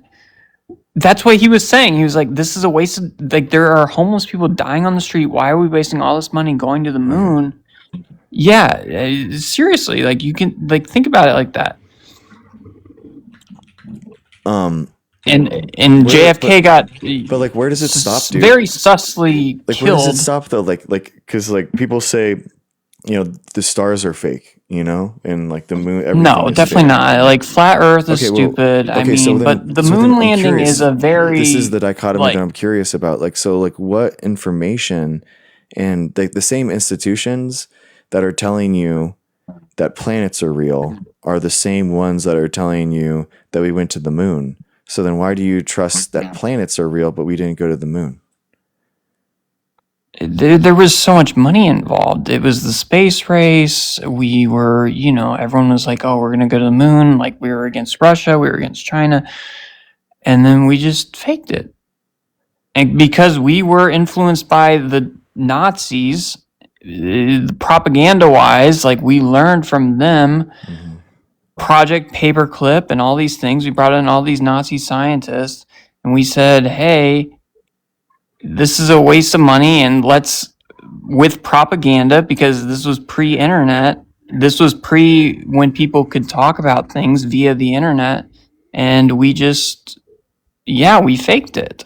But since then, man, And like people believed everything they saw on TV in those days. That's how people were I mean, back in those like days. I mean, you That's realize. how it was. There was no internet. You could mean, the just literally killer. watch shit on TV and be like, "Whoa, But the killer awesome!" point to your question, by the way, is that they have mirrors on the moon, and they shoot lasers at it, and then they catch That those is lasers actually a back. really good argument that China tracked it. No, I agree that it was tracked at the time. That is a good argument. I agree. Okay. And Okay. So then, what is that data's faked? Then I guess. possibly. I'm just Okay. saying it was extremely suspicious. If you watch the can't we- press wouldn't conference, the- and wouldn't then the 10 killer- years later, a lot of people don't know about this, but there was 10 years later where it was the same thing, but it was a bunch of like high school people. It's also on YouTube. You can look it up. But how, like I'm, they were. I'm so curious though, man. I don't get how. I'm just saying it's one of the most. I'm not saying like I'm fully into it. I'm just saying it's one of the most convincing conspiracies out of all of them. I mean, flat Earth is like the stupidest thing in the world. I agree. But Or it was 60. What was it? 63. Like Okay, how good was or- technology in those days? so It then- was so then the terrible. rovers. So have we gone to Mars with the rovers? Yeah, But we sure. we haven't gone to the moon. No, like people actually went through the radiation belt. The radiation belt's a good argument. I'm not saying I'm not like I'm not. I don't know, man. I just think the moon landing, I mean, especially, the is like one of the technology, most the sus technology things. is available for that. You know, like, do you think that SpaceX is landing these rockets, or do you think that's fake too? SpaceX does like what is it called? I don't even think it's past the Van Allen radiation belt. No, I'm talking about like auto landing. Like how believe far that away stuff? from Earth? I should probably do more research on this, but how far away from Earth is the Van Allen radiation belt? And how far away from Earth is the space station? Like, It's not past the Van Allen radiation belt. We've only gone past the Van Allen radiation belt allegedly when we went to the moon. That's the only time, But I think, dude, right? I just want to nail down on my point. No, here. seriously, like, think but about wait, distance-wise. Wait. I know. I'm trying to break you out of your. You're just talking like popcorning these things together that you've heard, and you're trying to think that it makes your argument stronger, but you're not. You're just kind of surface level, like talking about 100 different things, and you have to like. Sure, go You have ahead, to whatever. talk about. But the problem The that I'm distance having is that like you don't have any trust in the institutions on this. Like you have no trust on this one. So I'm curious how you trust the institutions on other aspects of your life, man, because skepticism is okay. You can be skeptical. Scientists are skeptical. I don't think that it's a bad thing, and you should wonder how things happen. But then there's another way, and how it becomes malignant is that it becomes a conspiracy. And I think that that's the problem, is that like when people don't understand something, then there has to be a conspiracy set up with it. So people don't understand how PCR worked. So then they thought that all the COVID deaths were fake, or, something like that. And you're like, whoa, that was a huge jump. And just because you don't understand how polymerase chain reaction work doesn't mean that we can't detect COVID, or we can't sequence the genome, for example. Do you know what I mean? I guess. Well, how do you extrapolate that with the moon landing, though? Well, you're not going to know COVID everything is that more happened, modern man, ever. day, and- You're not going to understand like all the different things that all the proofs that and the data, and you're never going to be able to understand it all, or know it all, or see all the information. You have to have like some level of trust, right? I mean, yeah, but like, how much of this like research is just gatekeep though too? That's another sus thing. It's like we can't read, like, I don't know. One thing about the But Van Allen, the COVID, I'm skeptical on, and but I'm like, okay, sure, COVID. But I think especially moon landing for me is like pretty out there, and I'm like, okay. Because like Van Allen radiation belt, do you know look what that up. creates the Like, radiation from the Van Allen radiation belt?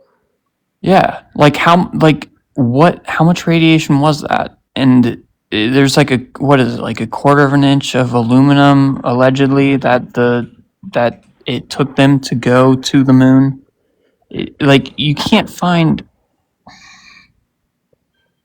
Tyler, Yeah, let's you get could. okay. So last week we talked about falsificationism, and we basically created thought about stuff on how we can create. I want you to create a hypothesis, and then figure out in your brain how you could devise an experiment to prove that thing wrong or right. I want you to figure out a way to test your I idea. don't have the If you don't have a way resources to test it, to then do it's, that. then it's a conspiracy. You have to there, have and you can Geiger discount it. counters to measure the radiation at the Van Allen radiation belt. How do you do that? You have to have government money. You have to be funded by the government to do that. But that's And if you know what I mean? Like, and I don't have the money to do that. I'm broke. that's And I don't think any of us do. So how would any of us know? do you not think that other world renowned scientists and stuff that spend their entire lives doing this, you don't think that they would have like tried to measure that if that was Well, they had to have the hinge? funding to do that, which is gatekept by the government. No, but there's going to be people that have that data. You know what I mean? If there was that big hole and everyone knew that was the hole that was the hinge pin that brought this whole thing down, like there would be immense personal, financial, everything in order to blow the lid on it. But it doesn't happen. Then why wouldn't the government be transparent in telling us that information? Like, where are these publications? I mean, NASA.gov. have you With looked at like scholars? the level of the Have you seen it? the amount of radiation? How many rads is that in the Van Allen radiation belt? We don't even know. Okay. I think the conspiracy is that the Geiger counters broke when we try to study that, and that's all we know. Okay. I think this. They Okay. straight up broke, and then allegedly we had a quarter of an inch of aluminum during those Apollo missions that allegedly brought us to the moon. And then that's why when these people came back and you watch this YouTube video of these guys, when they like the press conference, and they're acting like the top comment of that YouTube video is like, I have seen people more depressed at a funeral. Like, what is this? What am I even watching? And then you watch the 10-year anniversary of the moon landing, and like they're also like Buzz Aldrin says something very vague, and he's just like, "Oh, the truth." Like, watch that video too. Okay. If you won the like, Tyler, just you're doing the popcorn thing again. Let's bring it down, bro. Okay, what do you do? Like, what do you do, man? What's your like for work and fun? You don't have to talk about that. What excites But you? what is the credibility thing? Like, No, why are you doing like, that? I'm curious about like. I'm curious about what the fuck I'm seeing on with all this evidence I have. That's what's happening. I don't think you don't have to worry about what my credibility. But your evidence is the Joe Rogan podcast, dude. It's not like you're ignoring all the scientists and experts that are saying it's possible. What scientists and experts? Tell me what scientists that came forward and said how this is true. But dude, there's tons. Like, of seriously, people. like where's your dude? Don't you think what that there's physicists? Send me publications. There's been publications with the data that they have collected from the moon samples. Okay, send me the publications. You're the one that's asking for what them, is bro. the radiation level of the Van Allen radiation Scholar.google.com, belt? dude. I can't produce something that you are asking by a quarter of for. an inch of aluminum. If you have to like do your own. You have to do your own stuff. Since he's like big you have to on do your own YouTube. research. My own what? Since you're big on YouTube, Neil deGrasse Tyson has a video. Where am I looking? Send me publications. Send me whatever, dude. Like, come on.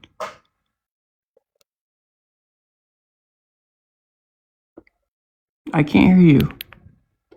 In the data that they brought back from the moon, there's samples and everything. They've Moon ran rocks. Okay. tests on them. Okay. Yeah. No, I've heard that too. Yeah. So have you read And I've heard those? that China tracked it. I've heard that too. Have you read those papers? Let's start What do you there, okay? mean? Let's start. I'll Let's read start with them. the data that's from in the papers that are from the moon, and then we can talk about that next week, okay? I want to deep dive this with you, but we just can't do it right now. And like, just let's figure out That's fine. the publications from the data from the moon, and then we can go forward, okay? Come back on All right. next week, okay, Where do bro? I find that? Okay, let's do it. All right. Well,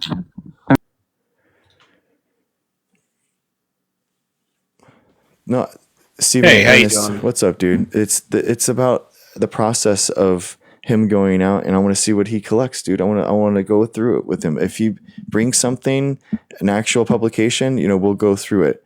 If anyone ever has original data, publications, reports, like we're gonna go through that stuff. But if it's if it's a blog, if it's just a collection of like ideas or emails and stuff, they're not proposing a hypothesis, so we can discount it entirely, right? Because it's not testable, then they're not saying anything.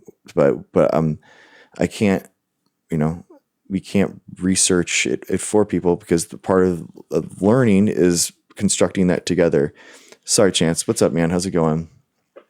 It's going good, man. Did I read properly that you are a biologist? Yeah, I have a microbiology PhD. Right on. Can I so is this like a debate thing, or can I ask you questions? Whatever, bro. Yeah, it's just a discussion. We're just hanging out, chilling. Sweet. So I kind of want to like pick your brain about biophotons and how they interact with neurons. Biophotons? Yeah, because I hear that my layman, I'm not even an amateur. I'm just like someone who's read about neurons a little bit and how they interact with each other via biophotons. Oh, wow. Okay. Well, dude, I am a microbiologist. That's an interesting way. I've never encountered biophotons before, but I'm excited to learn about it with you. Yeah, because I had a friend that was talking to me about, she's obsessed with neurons and how her idea of immortality for humans is most likely going to come from mastering neurons. Okay. Interesting. And I mean, again, I'm not a scientist, and I mean, I can observe things, but I'm not like a scientist that's. I've never been in a lab, so. Okay. I thought it was a telomerase problem. Isn't that right, Dr. Greg? We copy ourselves and we shorten For aging, yeah. Yeah. It's saying, okay, so biophoton on Wikipedia are photons of light in the ultraviolet and visible light range that are produced by a biological system. They are non-thermal in origin, and the emission of biophotons is technically a type of bioluminescence. Okay, so now I'm more familiar. Though the term, quote, bioluminescence, end quote, is generally reserved for higher luminance systems, typically with emitted light visible to the naked eye using biochemical means such as luciferin or luciferase. The term biophoton, used in this narrow sense, should not be confused with the broader field of biophotonics, which studies the general interaction of light with biological systems. How are they able to produce stuff that has such small wavelengths? That I'm not entirely sure. I mean, maybe some sort of spectrometer or something like that, but I don't know. Well, that's the luciferase enzyme, right? That's what fireflies use, and But it's saying it's different than jellyfish. that. This is different than the luminance systems like that. This is proposed physical mechanisms. Okay, here we go.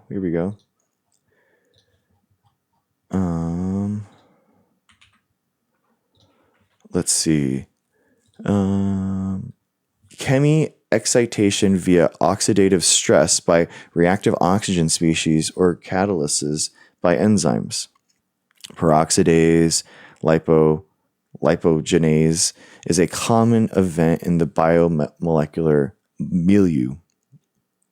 Such reactions can lead to the formation of triplet excited species, which release photons upon returning to a lower energy level in a process analogous to phosphorescence.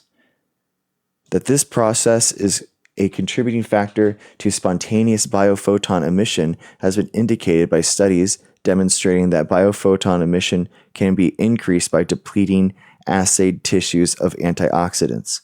Okay, so it's like cascading reactive oxygen species. Yeah, but that's not happening in the brain. So that's weird. It's connected to Wouldn't it? I mean, it would have. neurons. How would they? There has to be reactive oxygen species created in the brain, right? I mean, it's a cellular process that happens. You know, Yeah. I mean, I thought neurons were using mostly sodium pumps for their electrical discharge. I didn't know there was like a redox chain reaction there.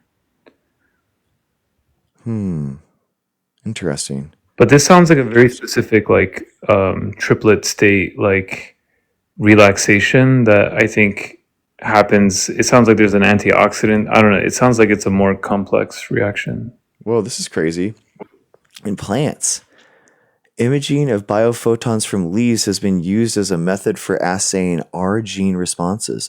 These genes and their associated proteins are responsible for pathogen recognition and activation of defense signaling networks, leading to the hypersensitive response, which is one of the mechanisms of the resistance of plants to pathogen infection. It involves the generation of reactive oxygen species, which have crucial roles in signal transduction or as toxic agents leading to a cell death. Interesting. Dude, I've actually done research on reactive oxygen species for my algae and the carbon nanotubes that I did, because it's just like it happens all the time when we introduce a carbon nanotube, a bunch of ROS is made, and then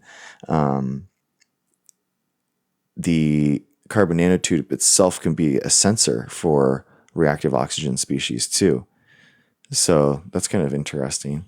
Yeah, ROS is really it's like a chemical pathway and a way for stress to kind of build up too. It's really interesting.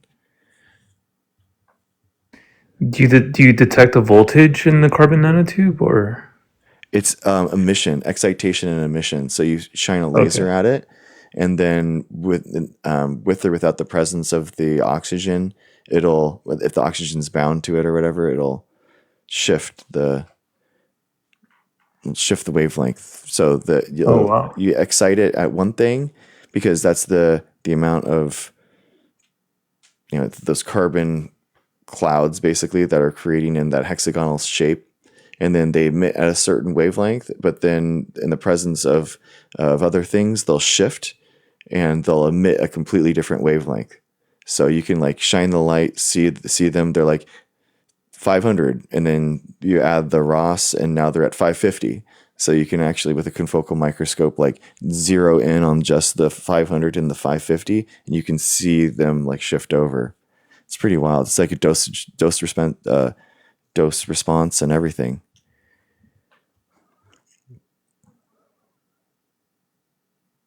So I don't know though, in the context of a neuron, how that would work. I'm just a microbiologist. I don't deal with mammals and neurons, but No, you're good. I just in some of my free time I get on PubMed and just read some of the articles on there. I like going on PubMed, Psychology Today, and just again, I'm not an educated person. I'll be forefront with that. I got my GED at 19 and just kind of lived my life, but I've always enjoyed reading about things and just trying to like get a layman's understanding. But well, the big one, if you ever like the actual literature or like the textbook for a scientist, is annualreviews.org. That is like, if you ever really want to know the best state of research for whatever subject you have, type in whatever topic you want to explore, and if there's a annual review on it, then that is like the best person in the world to write that review. And it's just it's an incredible read. If you can find like one that's specific to your research question, it is so fun. The literature reviews are just top notch. Would you say Biophotons? Let's see what they have. Would you say it's easily digestible for someone that's not really immersed in that world professionally? Man, I think it's okay. I really do. So the idea of like going into something that has some jargon, words that you don't understand, I think it's like it causes you to look them up, right?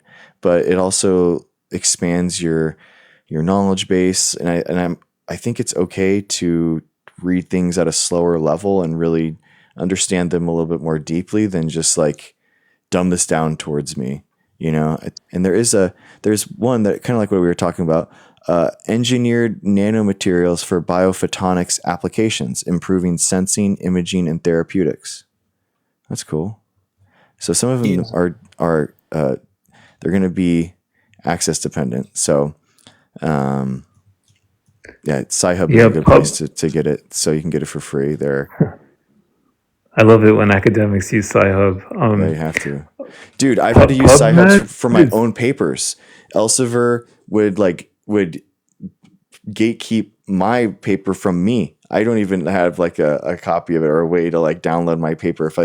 They send you a PDF that's like, you know, they don't like, you don't get unlimited access to your own publications whenever you publish on Elsevier. You know, they send it to you in like a download this within 30 days or it goes away kind of thing. And it's just like really weird. That's how you know the system is broken. I know, man. It's so stupid. You know, the PubMed can get pretty dense. I like science.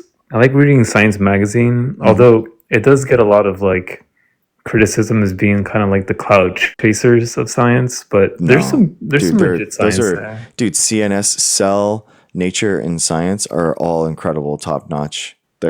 Science Advances. If you ever want to like just see something, Science Mag obviously is costs money to see, but Science Advances is their open source side. So let's check that. Science Advances Biophoton. Writing down the references. Like I have a sticky note on my computer. I'm just like typing these out to be like, all right, research these later. Nice. Like I said, it's like I saw your TikTok live and I'm like, all right, well, I better hop on here. I got some questions.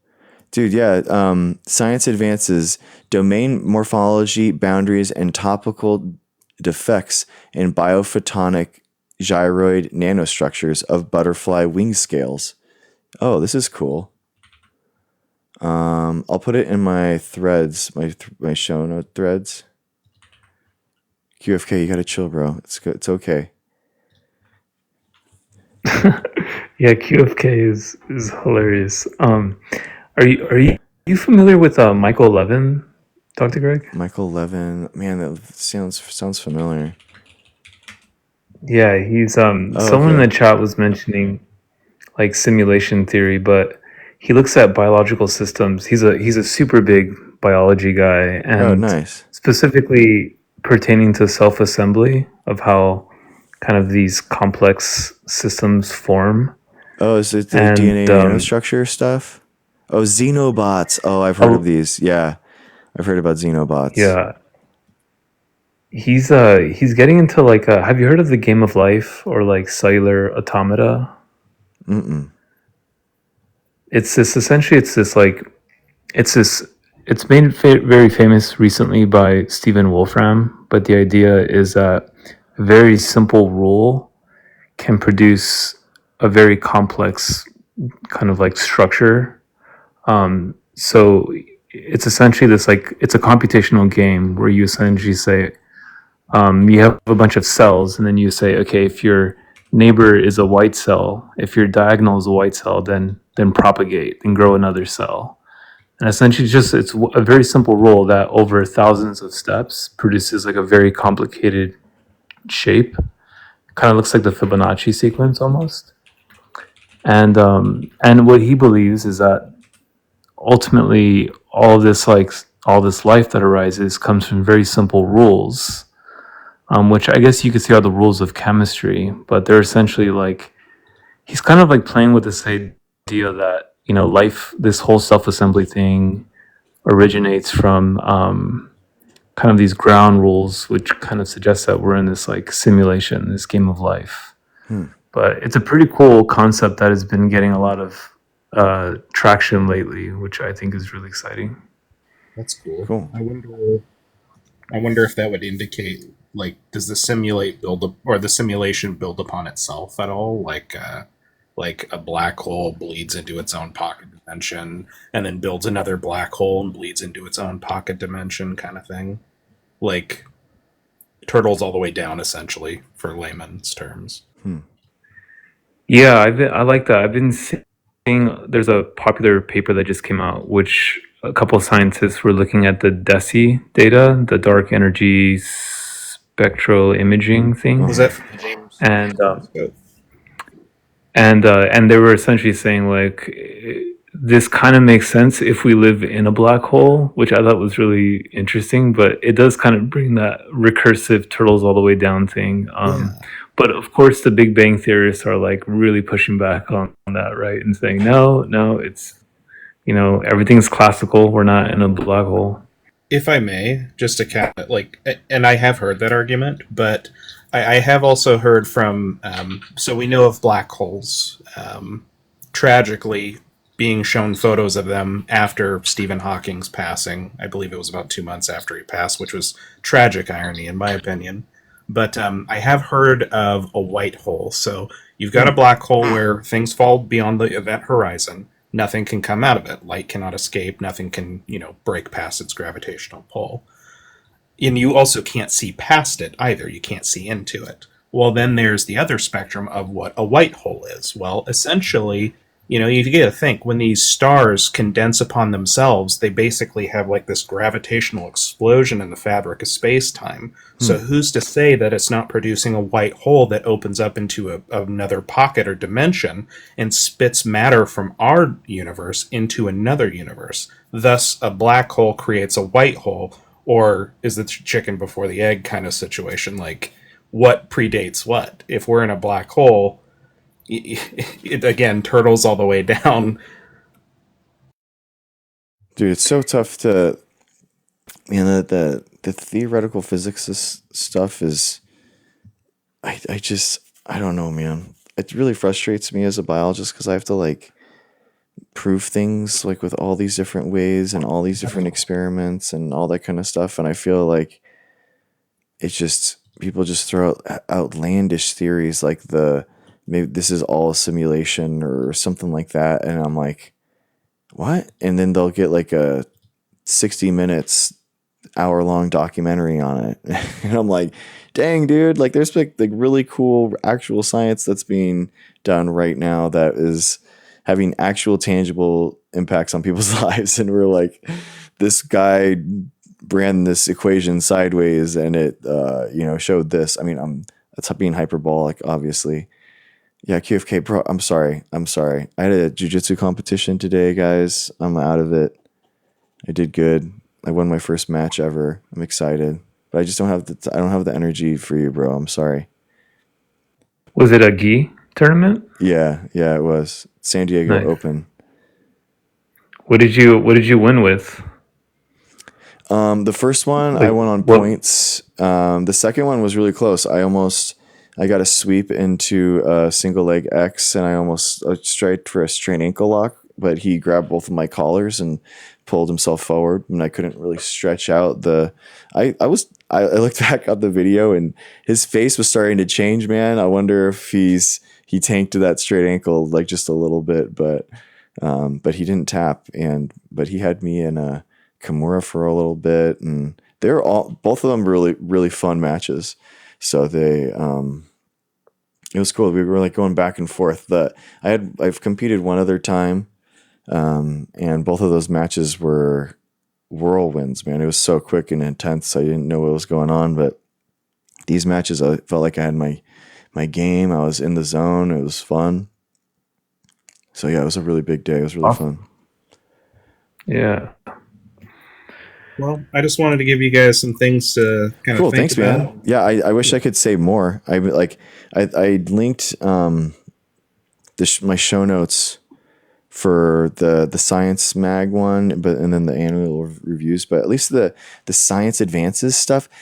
What I like to do when I'm trying to get into papers or ideas that I'm exploring, you can kind of see how current science measures what we're talking about, and then from there you can kind of better understand the mechanisms, because they're basically researching about biophotons in terms of nanostructures of a butterfly wing. And I think that they're figuring out how those photons come off, so you can kind of learn about the mechanism of action and stuff by doing that. But in general, read the title a couple times. I like to read the abstract a couple. And no, he defended the straight ankle lock by grabbing my collars and wrestling up. And then once I do the abstract, then I'll actually go over the figures, look at all the figures, kind of understand what did they measure, what were they looking at, what were their units of what was going on. Jiu-jitsu, yeah. And then going to the discussion is usually kind of where they just did a wrap up and they summarize in the first paragraph kind of everything that happened in the figures. And then they'll kind of say what their limitations were, where this makes a big difference in the field, and kind of their next steps. So those are kind of the things that I'll read on a paper. And then only if I'm really interested at that point, then I'll read the intro. Only if I'm actually really trying to reproduce it, then I'll do the results, because they're talking about their statistical significance and all that kind of stuff. And then the materials and methods, unless you're in the field, you can just discount that entirely. So thanks for the ground. So that's how I read a paper.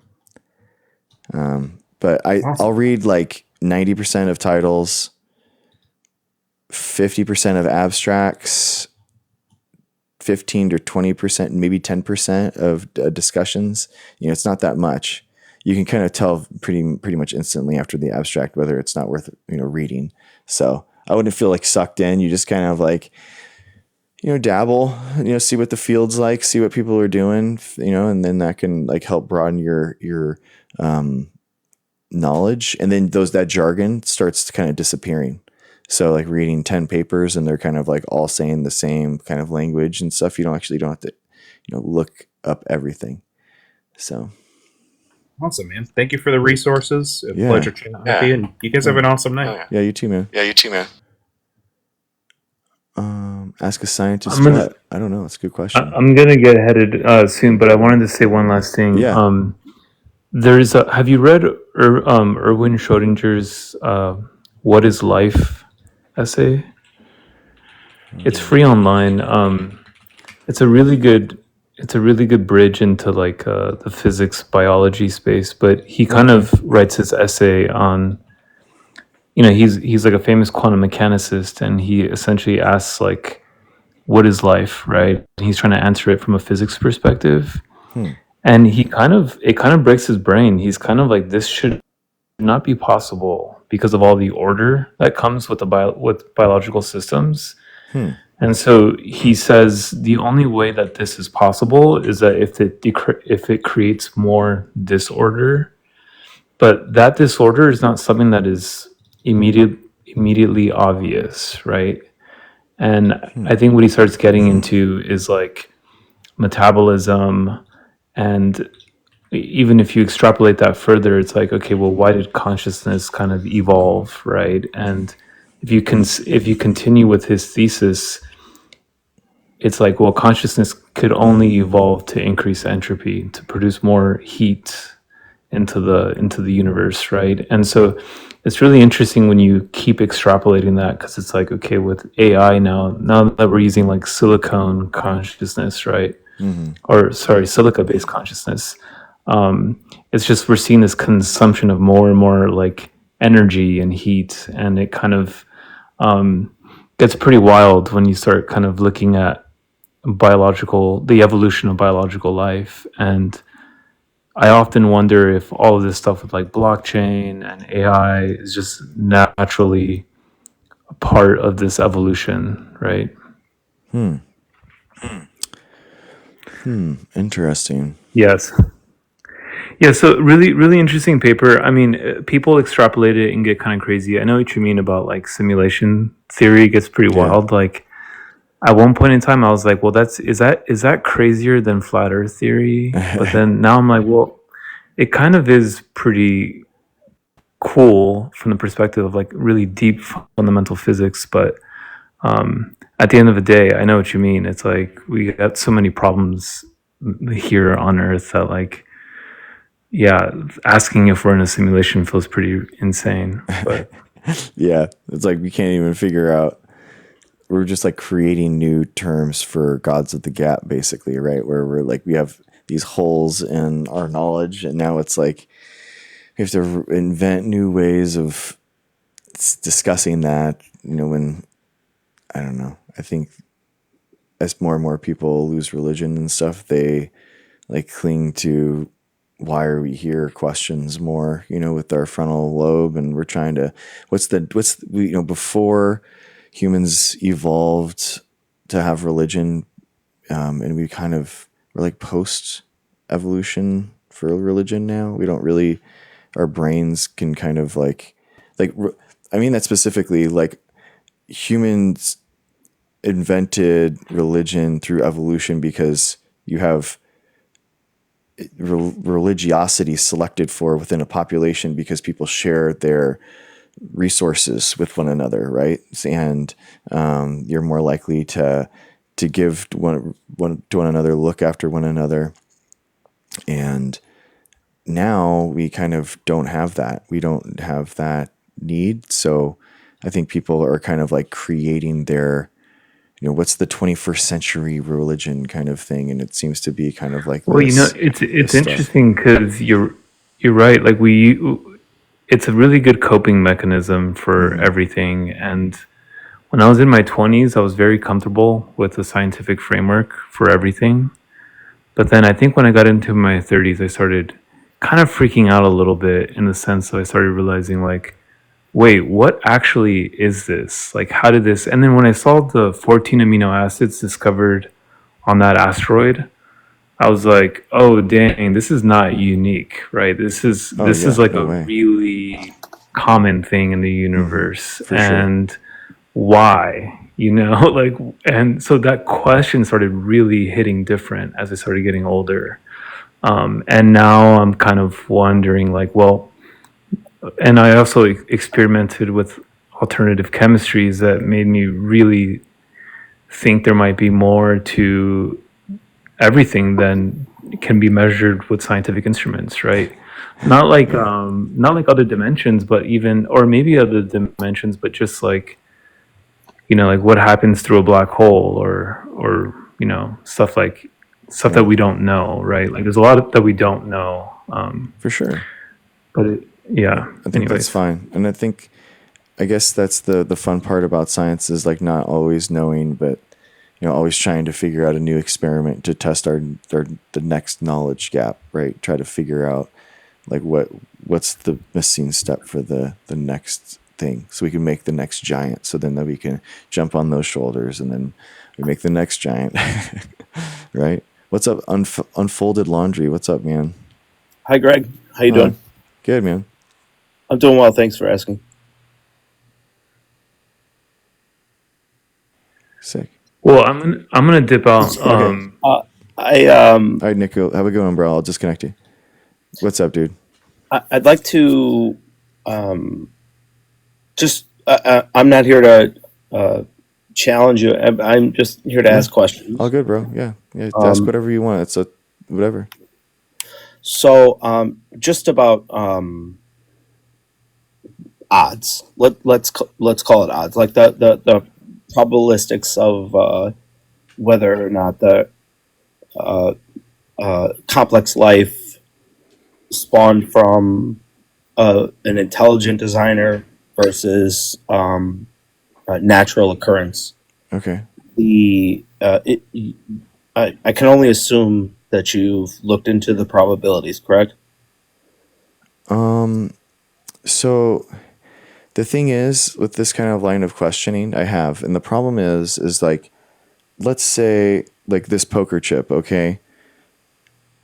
If my hands, if my fingers let loose, it could go in an infinite amount of directions, right? It could go in any direction if I let go of this poker chip, right? But it won't. Why? Because there's a natural mechanism to explain why it's going to go towards the largest mass, and then the largest mass is the planet Earth that's right underneath me.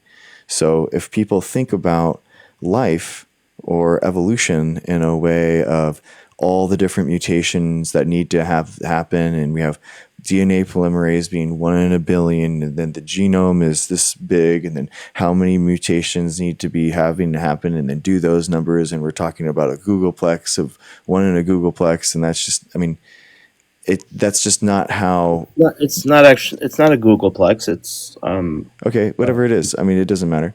But my point is that it doesn't explain what actually what evolution is. It's not random. That's the problem. Is that the mutations that happen are random, but then the selection is not random. And I think that that's the key that a lot of people don't understand about it. So it is or it isn't random. The mutations are created in random, but the speciation does not happen at random. I'm not necessarily asking about the mutations, or I'm just asking about the ability for complex life to generate initially. What's complex life? Well, we are complex life, Okay. and a lot of people would consider a protein or an amino acid complex. But it's not life. I guess I'm curious, like what the differentiations you have. So we have like Protein is complexity, not- then we have life, protein and is then we have not, complex biology? life. Like, go ahead. Is a protein not biological? Yeah. It's I wouldn't consider it living.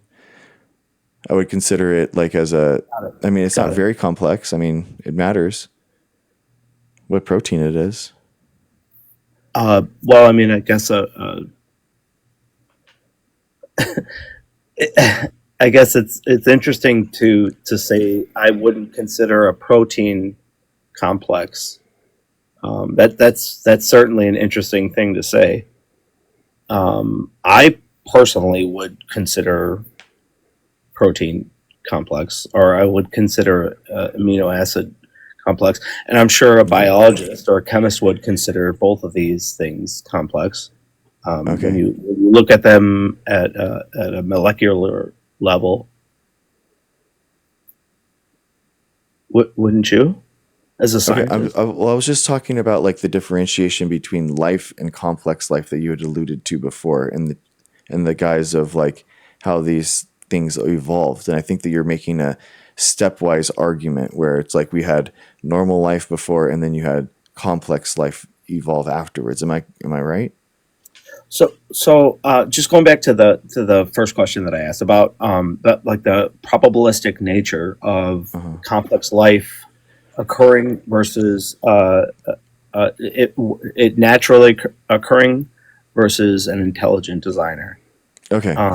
I'm just asking you as a person, not necessarily as a scientist, just as a person in general. Like in your mind, do you automatically think like there's no possible way that there's an intelligent designer, or do you automatically revert to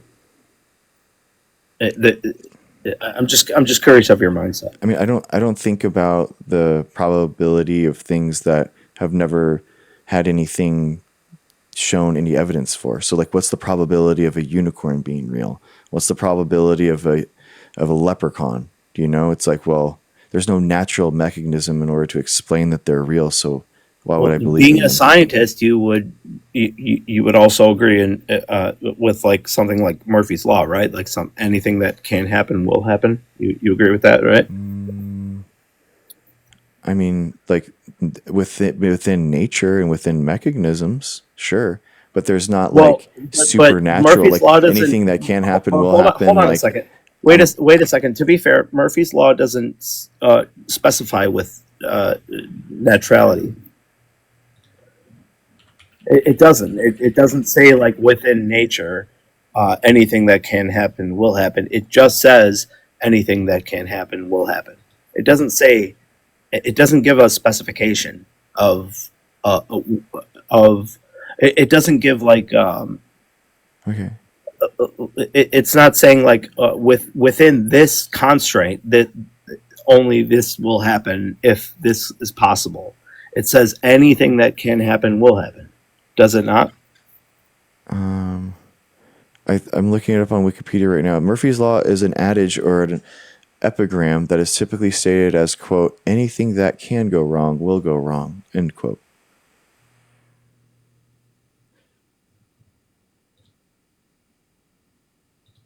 Okay. Right, and the opposite is also true. Okay. So then how does that Because give you there's no evidence for constraint like to wrong. Because intelligent designer? the reason why the language evolved is because there's no constraint to wrong. So the reason why it went from anything that can go wrong will go wrong Hmm. turned into anything that can happen will happen is because there's no constraint to wrong. Okay. So then how do you have evidence for an intelligent designer? I don't. I Okay. don't. Roger. What do you, then I don't have what was the evidence. probability problem that you had? What was the question? Well, it wasn't a it wasn't a problem. It was just a question to you, sir. So, Okay. I prefaced this whole conversation by saying like, I'm not trying to like come at you as a person or a scientist or anything like that. I'm just trying to have a conversation with you. Okay. Is that not like the first thing that I said to you? Yeah, yeah. I'm just asking questions about what you believe in, Sure, and like I'm sure, just sure, trying. sure. You know, Um, I'm with you, man. I'm so right here. yeah, it's just a thought experiment. That's all. Okay. So yeah, I don't necessarily. Yeah, I think that there's a lot of generation time. There's a lot of reproduction that happens. I mean, there's a reason why prokaryotic life took 2 billion years in order to evolve, in order for eukaryotes to exist. And then from eukaryotes to us is about 700 million years. And bacteria reproduce really quickly. And it was just all these molecular mechanisms that had to evolve over time in order for this all to happen. So then that's kind of what happened. Got it. Got it. Um, do you think that there is a possibility that there was an intelligent designer? I haven't seen any evidence for it, so I don't believe in it. Okay, I can respect that. You would be going against many notable scientists and physicists over the years, but Okay. Then what was their evidence? well, so you're kind of putting forth the God of the gaps kind of theory of like because there's no evidence, I only can believe in science in the same way that I put forth the same theory of because there's no there's no evidence uh, of the opposite that Hmm. I believe in an intelligent designer. Okay. You have to understand that they're kind of one and the same. Okay. So then what are your best examples of intelligent design? Um, well, there's the the mathematical precision of the universe. Okay. If the shoot, I can't think of it right off the top of my head. The cosmic something. I think it's cosmic. Not. I, I want to say inflation, but it's not inflation. It's a cosmic something, which basically is the equation for the expansion of the universe, which is like 10 to the 120th. Hmm. Which, if it was off by 10 to the 122nd, it wouldn't evolve for anything. It wouldn't evolve for anything that Uh-huh. we experience. So there's there's a lot of situations that are like the universal precision that like gravity or oxygen or um, I won't say temperature. It definitely gravity, definitely oxygen, definitely the cosmic whatever it is. I can't think of it off the top of my head. But these are a lot of things that like the precision of. I mean, you as a scientist, you're looking off to the side as if you don't know what I'm talking about, but you should be as you should be filling in the blanks for me, right? I mean, those are all things that have like a material way of existing in Right. hypotheses So if to if explain there them, was right? I just don't. a tiny difference in these equations, then nothing would exist. Forget about complex life, but nothing in general Hmm. would exist. Yeah, I mean, like, what is the observable universe is like like a percentage of like what we know, like that exists because of dark energy and dark matter and stuff. So we're all just like a small percentage of the universe, you know. Well, um, we know basically nothing about dark energy and dark Mhm. matter, so I don't exactly know what you're talking about. Isn't there? I mean, I thought it was like a huge percentage of the observed universe. Right? Yeah, I was just that's all I know. I'm not a physicist. I saw that's what you know. So I don't know. Like I thought it was if all we are is this small percentage and all this is that, then there's definitely like is God like in those dark energy percentages and that dark matter percentages? Like maybe I don't know. Yeah, I mean, I think that is there's room for the conversation about an intelligent designer in the scientific equation of it all. You know what I mean? That's all I'm saying. I'm not Yeah, trying to not prove you science wrong. though, because you have to I have a don't accept. hypothesis that you test. That's the problem. Is that like what you're talking about is like it's fine to think philosophically about that, but like science is a testable hypothesis, and there's nothing that you've given that could be tested with a hypothesis and proved false, and that's why it's never going to be science. Sure. So the hypothesis that works on what plane? Just Earth's plane, right? Or Yeah, yeah, yeah. just The instruments that we have the at ready just right the now. solar system that we live within Yeah, that we can test it within, right? So yeah, yeah. you Because would like a say that like supernatural. this. Cause, yeah, you Well, can't hold do on an a second. experiment in the Just real quick. supernatural and then say that Just that's evidence, right? just real Because quick. Just real yeah, quick. The the hypothesis that you're giving is that the same hypothesis that would work on, let's say, our closest galaxy, Andromeda? Is that the same? Would that work on Andromeda? Is it would work on our galaxy? You don't know, right? I think so. I mean, it's we have all the But you same don't, like elements and all right? that But kind of stuff. you don't actually know. So A that hundred that's percent. Do what I I'm. know 100%? Like, no. I mean, but I mean, no scientist is ever going to be 100% of anything. I agree with that. That's how science works, right? We just prove things false That's also how faith works. Okay.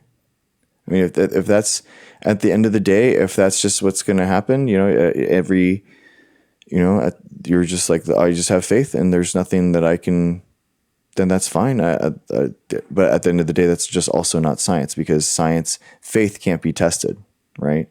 So it's just, you can call it whatever you want, but it's not science. I would love, dude, I will spend the next 12 hours with you planning out an experiment that could prove an intelligent designer. It would make me the most famous scientist of all time. It'd make me a billionaire, and I would give you a really good portion of it. I have a PhD. I have access to all the journals that we could publish. I'll make the figures real nice. Like, there's nothing that's going to be stopping you. I have every financial incentive.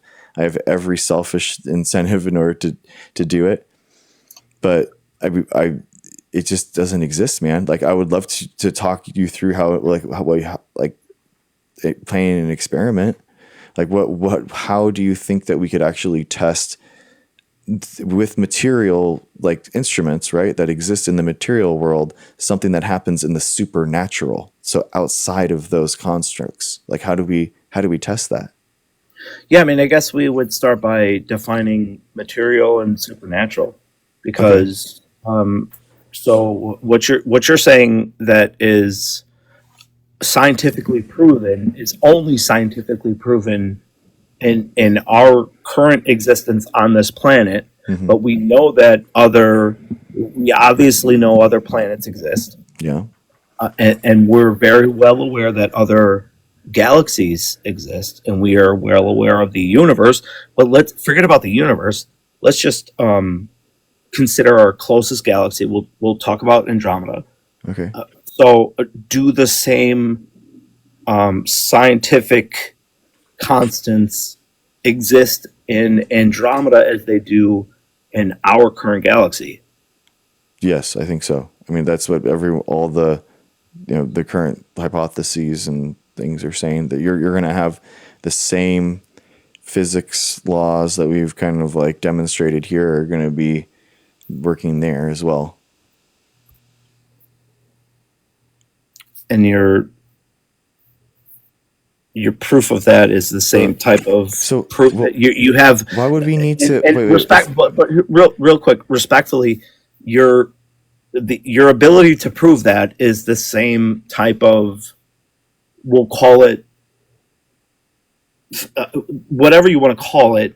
I would call it it's equivalent to the faith that I have in an intelligent designer.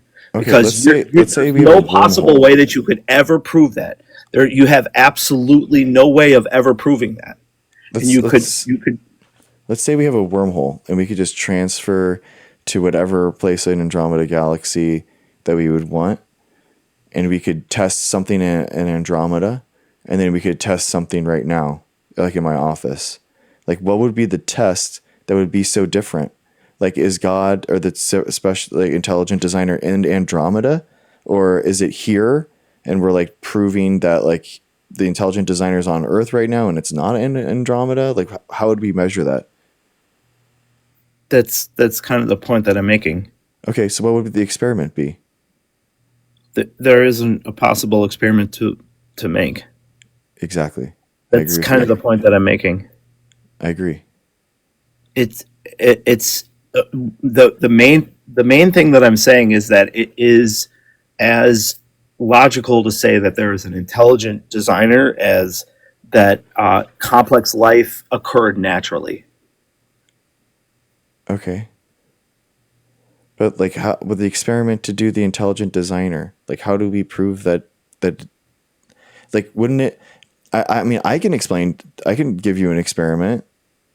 Sure. It would be something that has arisen somehow in some way. Like, there would have to be a protein. Arisen from what? A protein that exists within that came from an animal that is crazy. But where did that protein? Where did that protein come from? It would have to have like some type of bonds that are impossible to make by a biological organism or something like that. It's a simple question. Where did the protein that you're speaking of, where did that come from? It evolved over billions of years. No, the one that we're talking about right now is the An supernatural one. an evolution from what? No, I'm talking about the experiment to prove to you that this intelligent designer was Yeah, no. yeah. I'm on the same page as you. Okay. I'm So yeah, I asking would the have to protein see that you're something that was speaking like of. I'm super asking about the incredible. protein that you're speaking of. Yeah. I'm asking where that protein came from. That could come from DNA, probably. Sure. Well, I mean, I see that comment as well. But okay, so where did the DNA arise from? How did that form? How did it naturalize? I mean, that'd be really tough, man, because there are so many viral and DNA recombinations. So already we've kind of come to the problem where it's like any type of SNP or recombination is going to be possible. So that's kind of like why I was narrowing in on a protein, because proteins are going to be, you can actually have post-translational I mean, modifications. I guess I was the one who brought up protein in general, but I mean, here's a simple question. Can something come from nothing? I don't think so. Right. So we'll talk about like the cosmic microwave background, radiation background that we're claiming is as far back in time that we could see with the JWST. It's as far as we can look into our past, right? Okay. How did that occur? After the Big Bang, you mean that thing that talks about the heat map of the universe? So the Big Bang arose from a singularity, correct? Alleged, yeah, like a single point in space time or something. Where did that singularity stem from? Where did your intelligent designer come from? I don't know. It's a good question. But like my point with the supernatural stuff, I can like give you exact criteria that would prove your intelligent designer correct, and we have never been able to have that. Yeah, I mean, I guess. Wait, hold on. Say what you just said again. There would be like, there could be, I can give you an experiment that would be, look through all the proteins that exist in the world and figure out if there's any ones that have, I mean, we know how protein, like enzymes and stuff work. We know how the bonds are formed and all that kind of stuff. So if there was a organism that existed with like something that wouldn't be biologically possible, then that would inherently be like evidence of something. So like, for example, we do this for like biofuels or something. There's like Evidence of an intelligent designer? Francis Arnold, no, because Francis Arnold was the designer, not God. Francis Arnold used a direct evolution in order Francis to Arnold create was the new designer of what? bonds and new proteins that never existed before, because those He- bonds he weren't was capable of he being made in discovered- nature. he So she discovered actually these things. made something that was novel. So if What you're saying is that he discovered these things. He didn't design these things. she had directed evolution, created them. Oh, I'm sorry. Is Francis a female? A Yeah, woman? it's okay. It's all right. I'm sorry. It's androgynous I name. I apologize get about it. No, it's all good.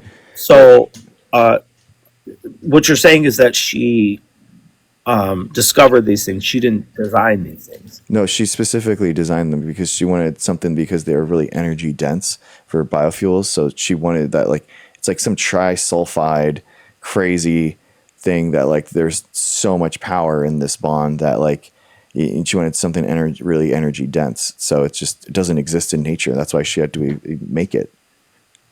She invented it.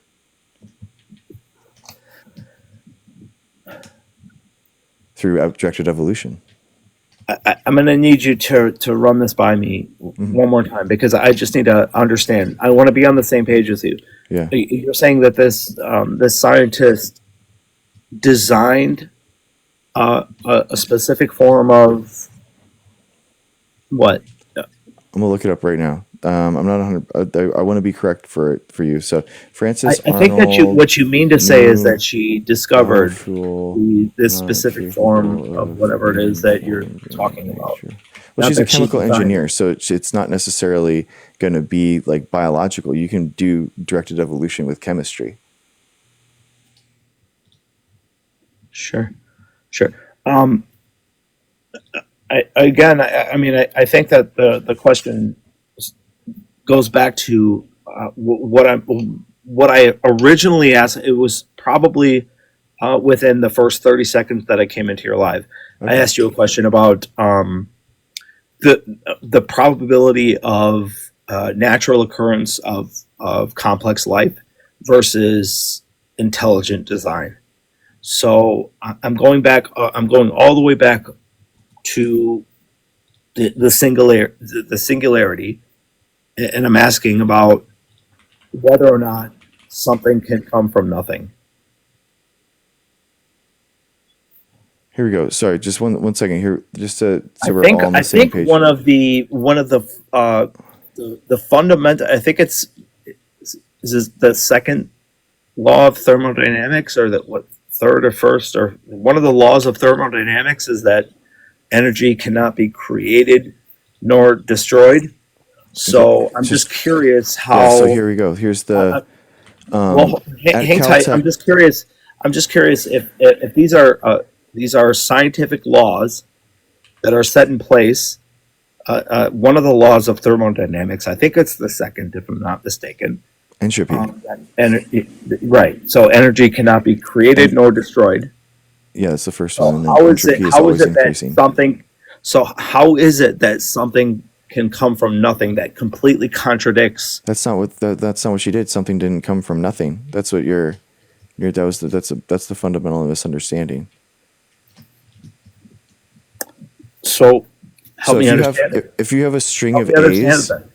if you have a string of A's and then you introduce a T Where did these instead string of of the A's A come from? from a string of DNA nucleotides.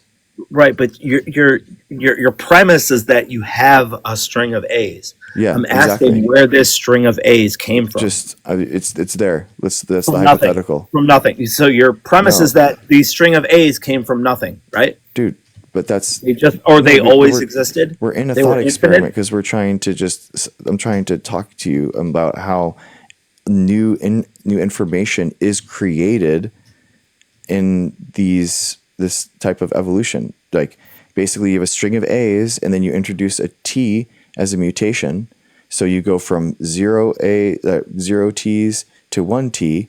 So now you've doubled the amount of information there, right? So that mutation created information. It didn't create information out of nothing. There was a string of A's, and now there's an A's and T, and now that's increased information. So that's how it works. Okay, so here's the paragraph that I was talking about. Okay, dude, chill. I have to read. We were discussing something. You asked a question, and I did the research, and I found the thing. So I have to I got to read it.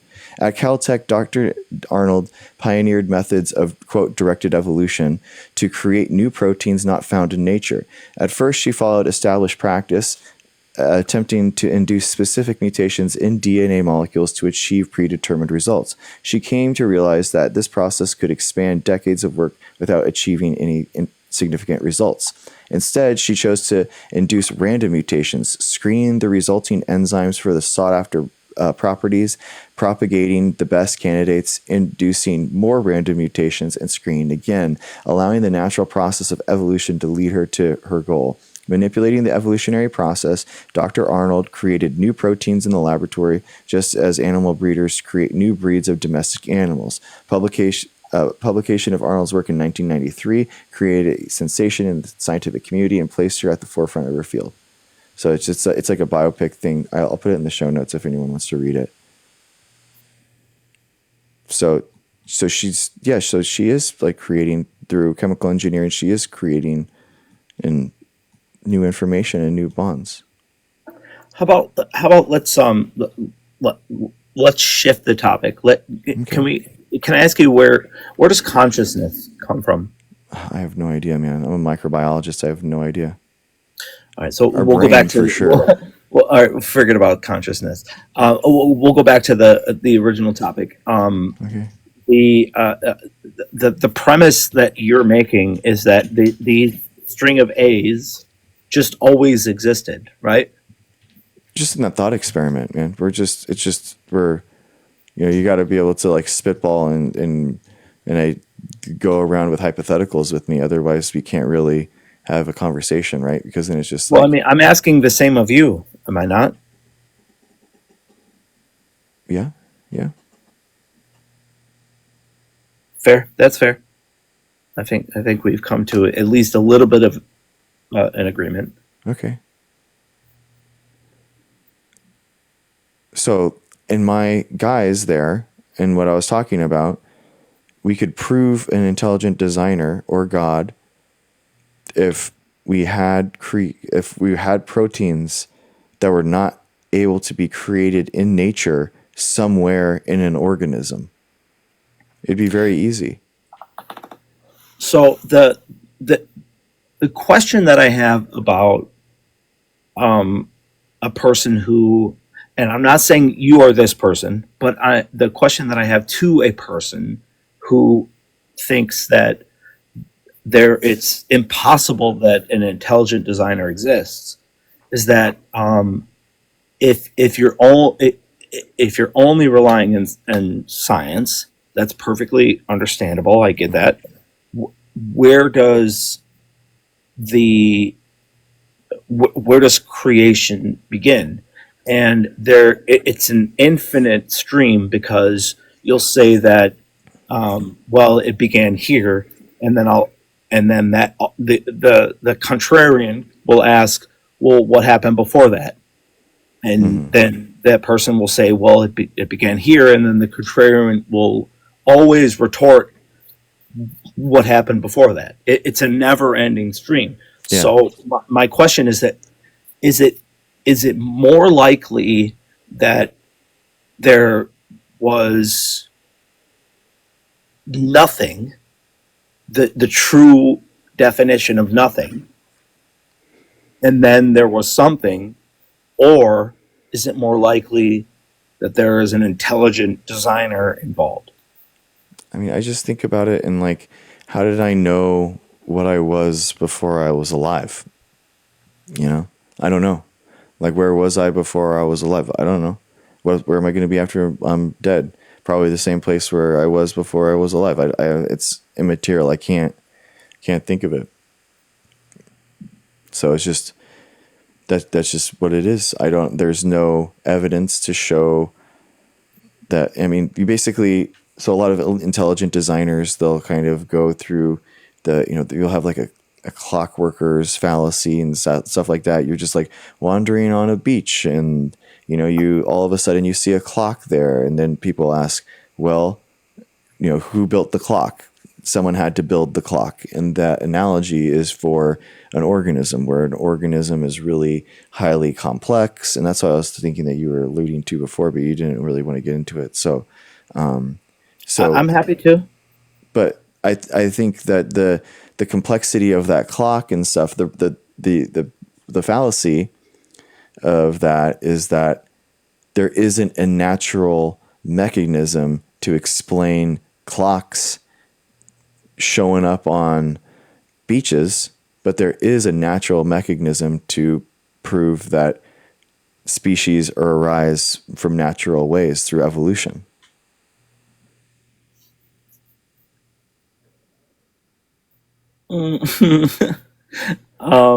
Okay, I suppose. I mean, I'm not trying to personally be the contrarian, because I like to engage in conversations I actually live for conversations like this, Okay. but I don't actually understand what you mean by that. Can you Can you give me a definition of like evolution? Can you you're strong, like a strong man? Do you know what I mean? Not a straw man, which is the weak argument. I want you to steel man. I guess steel man is the correct term.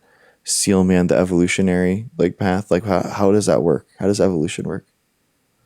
So the a species that is adapting to its surroundings and taking advantage of the best way to survive in any way, shape, or form.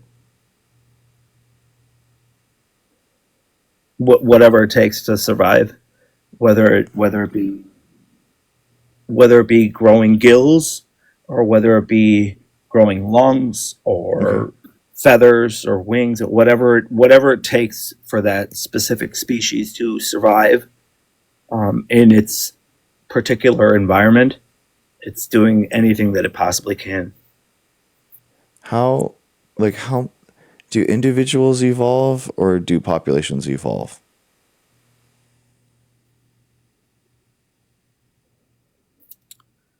I think that individuals are a part of the population, so it's one and the same. They both evolve. I mean, this is the problem that a lot of people say is like, okay, so a chimpanzee evolves, and then there's not a second chimpanzee. It's a good Dude. question. It's definitely a good question. It's not. I'll give you It's that. not. No, It's no, not. I think it's a good question. Whether or not I mean, a it's distinct. specific, I'm just whether or not asking. I'm trying to elucidate like your understanding of evolution because we're using it a lot, and it's kind of just like a jargony term. But yeah, it's Sure. the change of genes over time in a population. Was how there's a lot of different definitions for evolution, to be honest with you. I'm an evolution major, so I took Sure. 10 different classes on it, and all of them have different definitions, and it's really annoying. And I would get marked points down, by the way, and they would say it's like not a good enough definition. And I'm like, that's the A+ definition that I used last quarter. But anyway, so it's definitely a thought-provoking question. I'll give you that. the answer is that populations evolve together, not individuals, and because the individuals create that. That's kind of what I said, though, isn't it? I agree. I'm just expanding. We're agreeing, and Okay. the idea is that the DNA mutations kind of like accrue, and that's how you get the genetic diversity that you need. But then you evolve, like you have a speciation event, so you can have abiotic or biotic speciation events. So abiotic would be any type of non-biological mechanism, so like an island forming, weather events, that kind of stuff. Biological speciation would be like viruses, a predator, that kind of stuff. So you have a population, and then you have that speciation, abiotic or biotic speciation event, and then it gets split. And then basically this is how the speciation like accrues. So you either have the genetic mutations that you need in your genome in order to produce the heat shock proteins that you need in order to survive, or you have the regulatory genes in order to turn on and off scales or hair or whatever it is, in order to withstand the environment and that kind of thing.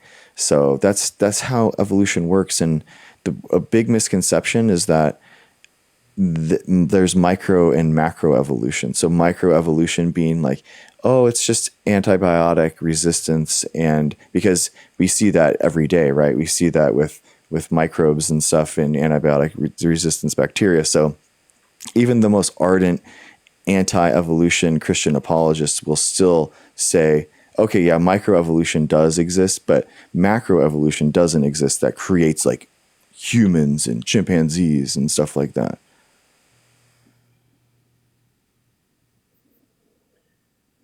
Would you say that's fair? Well, I think that there are things that you've said that are obvious, and I don't mean that in a rhetorical way. I'm not trying to say that in a rude way. Okay. I think the things that you're saying, like the evolution aspects of that you're saying, like the way that we evolve from, like the little ways that we evolve and progress as a species in general. That's obvious, but the very last thing that you said isn't necessarily something that I would.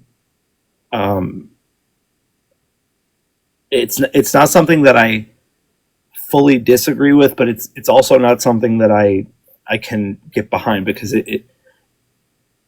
I'll always go back to like how did we emerge in general. Okay, so you don't even agree with microevolution, is that what you're saying? No, I think I said that I agree with microevolution. I'm sorry. Then what were you disagreeing with? I'm sorry. I don't. I just I'm going back to the macro aspect of it, of how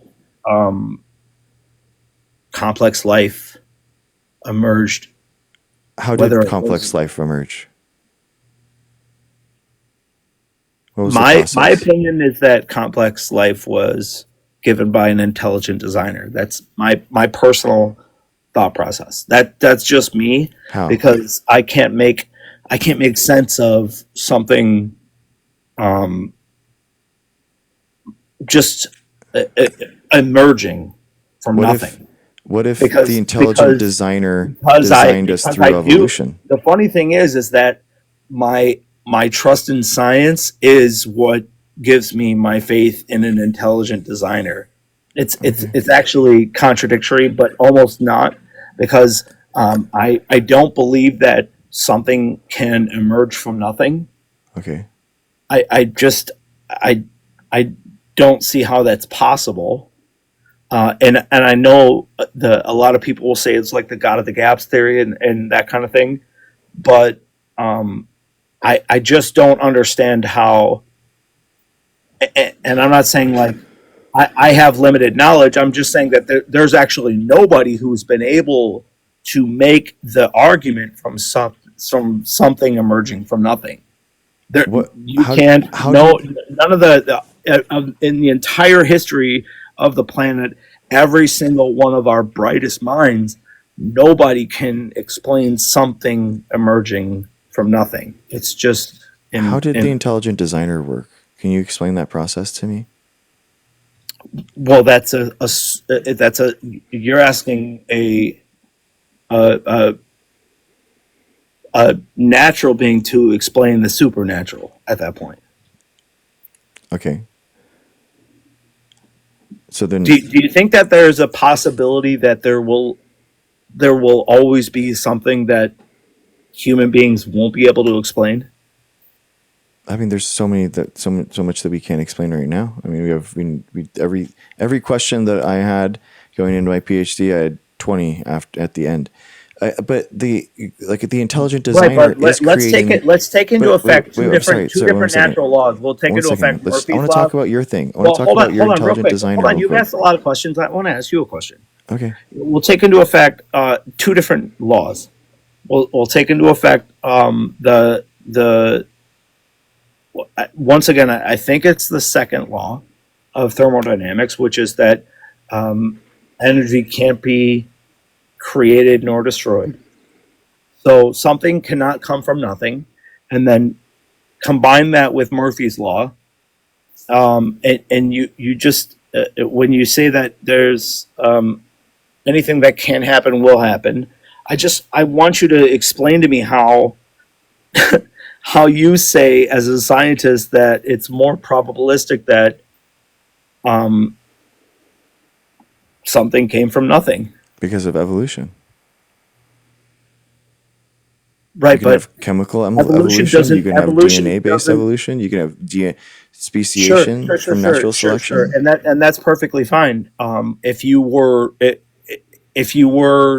to have something that kind of came down and plucked, and I'm sorry, not plucked, but placed a single, whatever you want to call it, that life stemmed from, the singularity stemmed from, but your argument will always be that something came from nothing, even though as a scientist you also argue that something can't come from nothing. How did the intelligent designer work? Isn't that like something from nothing? there So was these are nothing it's here. a paradox. I agree with that. It's a paradox. But Okay. again, I ask you though. I ask you because my my explanation is that the intelligent designer that I'm using is an infinite being, Hmm. and your explanation is that as a scientist, you at the same time say that something can't come from nothing, but your explanation for life is that something came from nothing. Do you have Can you like explain that? what is the Can you explain that one part of the conversation that I'm asking? Instead of changing the subject, can you explain that one part? As a scientist, you say that something it's cannot come from nothing, but your explanation for life is that something came from nothing. yeah, I mean like life, I mean viruses evolved multiple times, like for example. So like there is no like Viruses came single. from life that was evolved from what you're saying is nothing. So I'm No, again, they I didn't. ask you, No, they as a didn't. scientist, you say that something cannot come from nothing. The second law of thermodynamics, energy cannot be created or nor destroyed. So you are admitting that something cannot come from nothing, Hmm. but your explanation for life is that something came from nothing. There no, but so it's like a car is suddenly on my driveway, and you're like, something came from nothing, and I'm like, no, these bolts, and then the sheet metal, and then there's a protocol, and these things that had to happen, and all this stuff happened, and all of a sudden the car comes up, and you're like, what is the probability of all these screws landing in the right orientation, and all being built together? And I'm like, well, I mean, they came from the car factory. It didn't just happenstance to, all the screws just happened, all of a sudden. There is like a process that can explain this thing that we're looking at, and that's what evolution is. That is the way. I mean, how else? Like, okay, could evolution be the mechanism that your intelligent designer works in? Evolution would have to stem from some form of life that would have had to come, in your theory, from nothing. Okay, so is the intelligent designer done? Are they still like designing new organisms, or Well, I mean, again, I'm falling back onto you're asking a natural being to explain the supernatural thought process. okay? I can't explain what I consider God's process. I can't explain what God's process is, and for you to ask me that is absurd. I mean, I create new species. Create new strains all the time. I just created like 12 last week. Sure, but you didn't come from nothing. Those strains came from nothing. They didn't exist, and now they exist. There was a zero, No, and now there's a one. they didn't come from nothing. They came Wow. from. From what? I'm sorry. You're saying that the strains that you as a human create Yeah, came from nothing? exactly. Okay, where did they No, come? that's not how that works, buddy. Okay, so then tell me how they came about. You as a scientist should know that if anything that you as a human being create Hmm. it stemmed from all from the beginning of the universe. Exactly.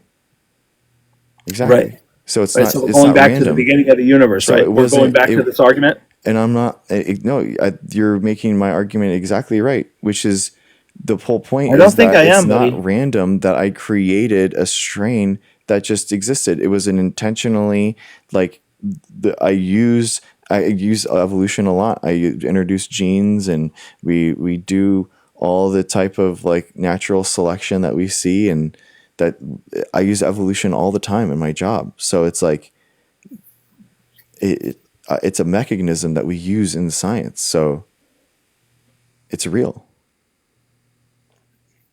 Sure. Like my question to you would be like, do you know about Nylonase? Do you know what it is? Do I know what Nylonase is? Yeah, so nylonase is the enzyme that breaks down nylon. So nylon didn't exist until the 1950s. So the bacteria evolved the ability for an enzyme to break down nylon so that it could actually use it as a fuel source. So by definition, your intelligent designer has to be still working, right? Because that is a new enzyme that exists in the I've world. never made the argument that God is not still working. Okay. I'm just saying that we're establishing something then.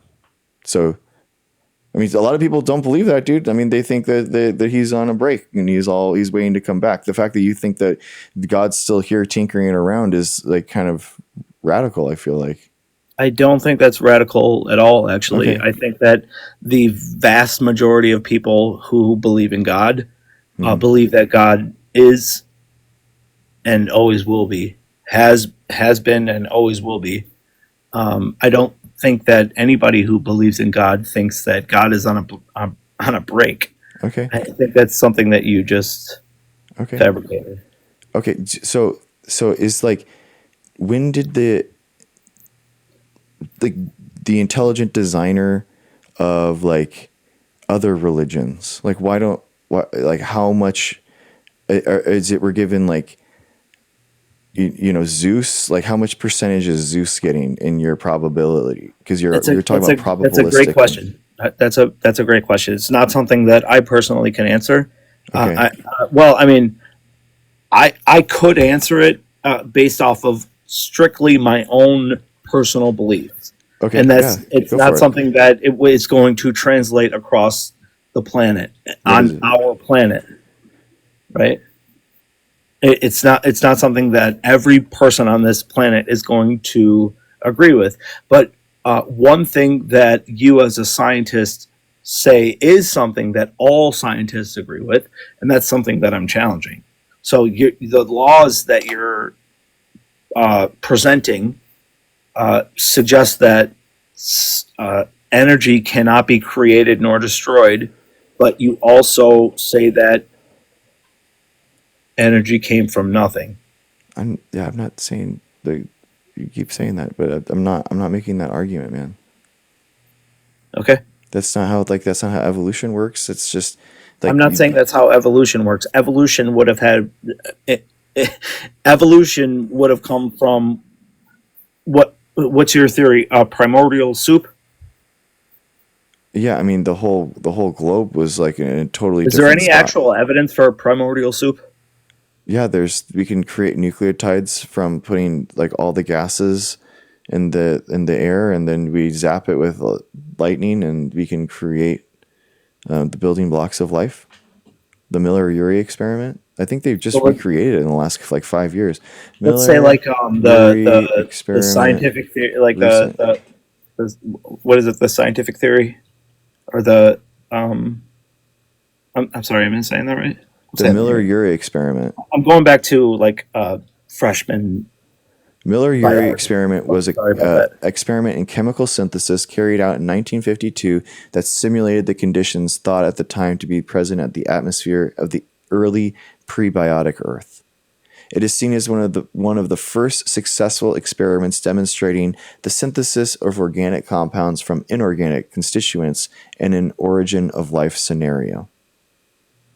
So that's what you really are hung up on the origin of life. I think that is something had to come from nothing point, that exact point of like, what is living, what is dead. And then that, I mean, don't call me out like I'm the only person. I think that every human being that's ever existed on this planet has always pontificated whether or not.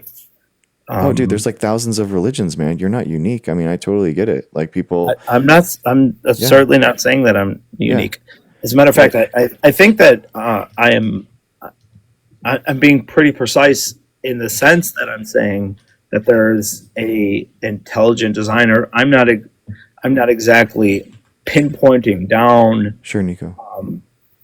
Which one of these thousands of religions is correct? That's not what I'm saying. But isn't that weird though? It's like why the precision? It's like these thousands and thousands of religions exist, and you're like, nope, nope, nope, nope, nope, nope, nope. And then you just happen to be born right in the exact time that had the exact right intelligent designer. Well, you could say the exact same thing for the science that you believe in, can't you?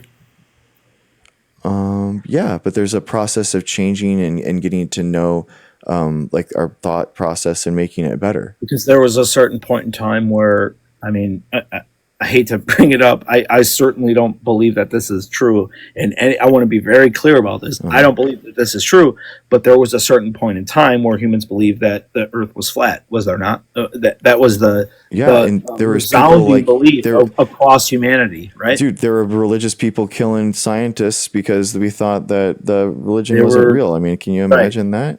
Yes. Nuts. I agree. I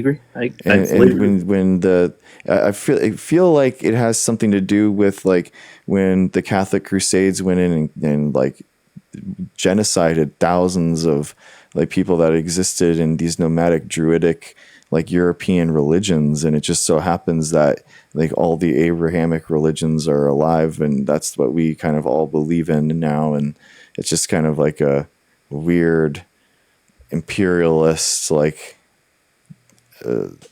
problem that solution.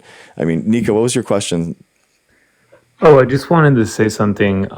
Hey, this was an awesome argument, debate, or whatever you want to call it. I'm gonna head out of here. I really appreciate you. Nico, can you just answer one of Nico's questions, please? Oh yeah, I just wanted to give one argument, because I appreciate where unfolded laundry is coming from, but so just to clarify though, scientists don't believe that everything came from nothing.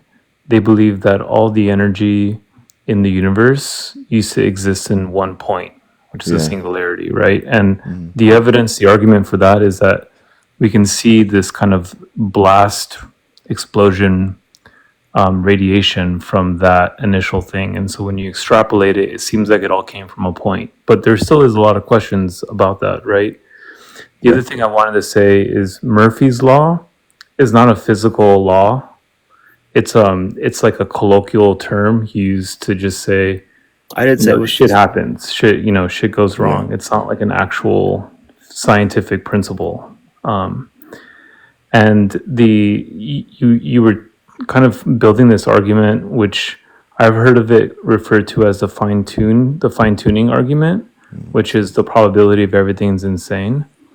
But the probability of everything would have to be insane for an observer to look at it, right? So one argument that is maybe smaller is for you to exist right now having this conversation, like billions of sperm cells were racing towards an egg and fertilized it, and a billion other things needed to go perfectly for you to be here, right, in this moment. Even just talking to us in your life. And so if you calculate the probability of that, it's absurd, but it happens. Yeah, you're talking about 1 in a billion, or let's say 1 in a trillion, whereas the probability of complex life occurring naturally is 1 in 10 to the 25 septillion. Yeah, so it's a very stark difference, my friend.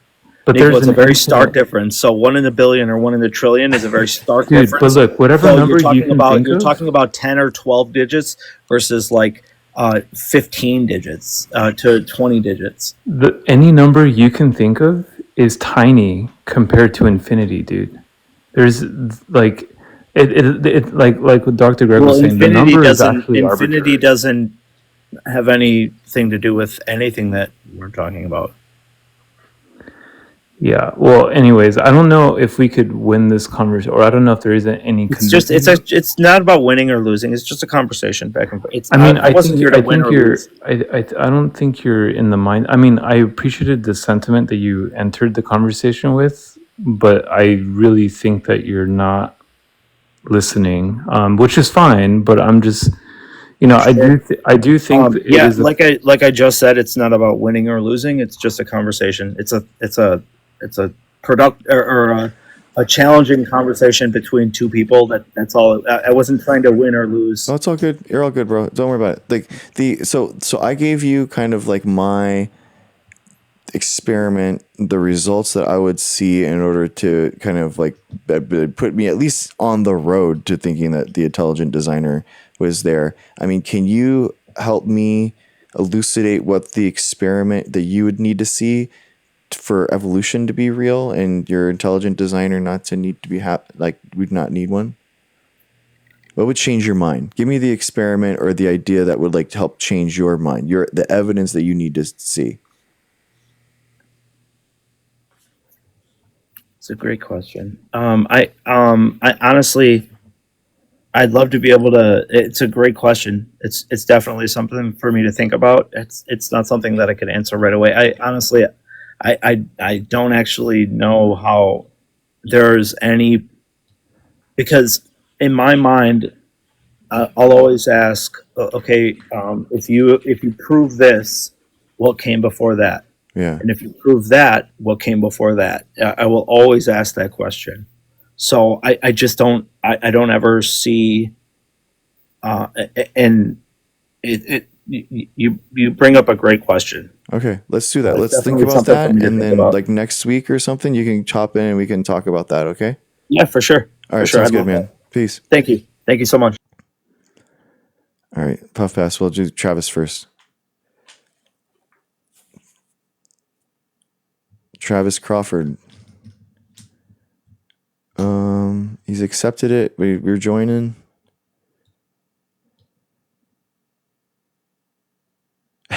I'm good. How's it going, guys? How's everyone doing? Travis Crawford accepted, and you're just let's see. Oh, you see him? I can't see him. Oh, he's joining.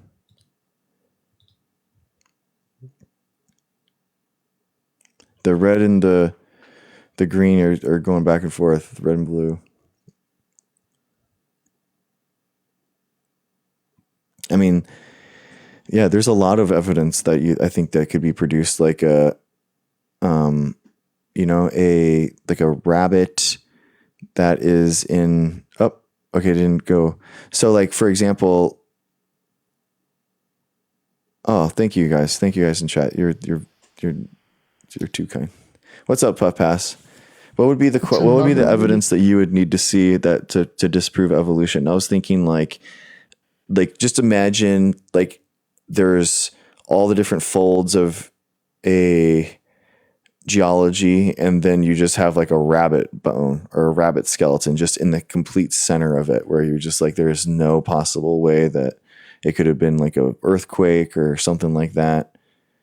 I guess like a fossilization record that would make no sense, I guess, would be something. But honestly, I was going to say this to Laundry, but because the argument is like something has to come from some. I mean, no matter what route or backtrack you look at, it's all going to go back to the Big Bang. Everything. I mean, everything goes back to that moment. Yeah, but I honestly hate that. Like, I don't like talking about that moment because it's just like, it's so abstract, you know, because then we're talking about like a continuum of like space time, and people think space and time are two different things, but then it's actually one thing. So that's why it can be an infinitely long piece of, you know, before, now, and then it's just like, oh man, it's so hard for us to even conceive.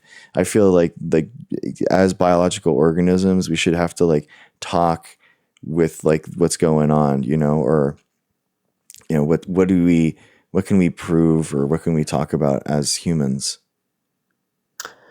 Yeah, I think, I don't know, I haven't talked to like a creationist about evolution post graduation, but like I want to know just in general what the evidence is. That's why I wanted to ask him what the evidence is for creationism, because I didn't think I heard that. I heard like a lot of arguments for, oh, it can't be evolution, it has to be this. I was like, okay, well then what's my evidence for this? Because we have fossil records, we have gene data, you know, we have all this sequencing and phylogenetics for evolution, Yeah. what's my creationism evidence? Because I'm still waiting for that to this day. I've asked, a bunch of creationists when I was in college and stuff. I was like, okay, what's my evidence? I got nothing.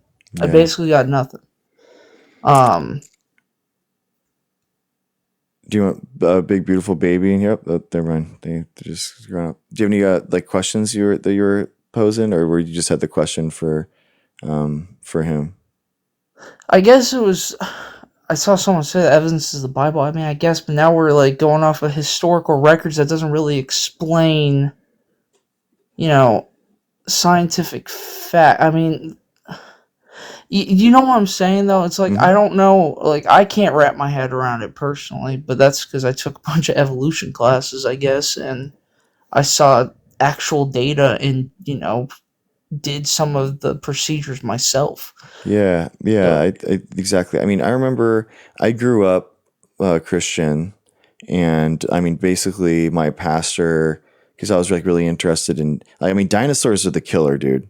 Like, there is no one in the world that likes dinosaurs more than kids, and so like the propaganda of like Jesus riding a dinosaur and stuff like that, like kids like will be like, no, not okay. That's not doesn't make any sense. Mammals don't exist yet. Like they're such a stickler to that. So then they have to like change, and now it's like, oh no, God just uses evolution as a tool in order to make us. So, and this is what God of the gaps is, right? Where we have hypotheses in order to explain things, and then they build into theories, and then those theories solidify new knowledge, and then now the God retreats into those knowledge gaps still. So it's like, okay, so we can explain evolution. Okay, where did life come from? Okay, life came from primordial soup. Okay, then where did the earth come from? Okay, and then the Big Bang. What came before the Big Bang?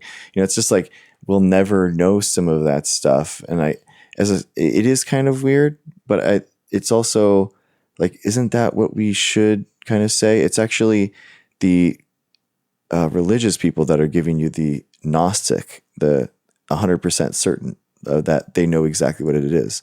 I'm the one that could have my minds changed theoretically.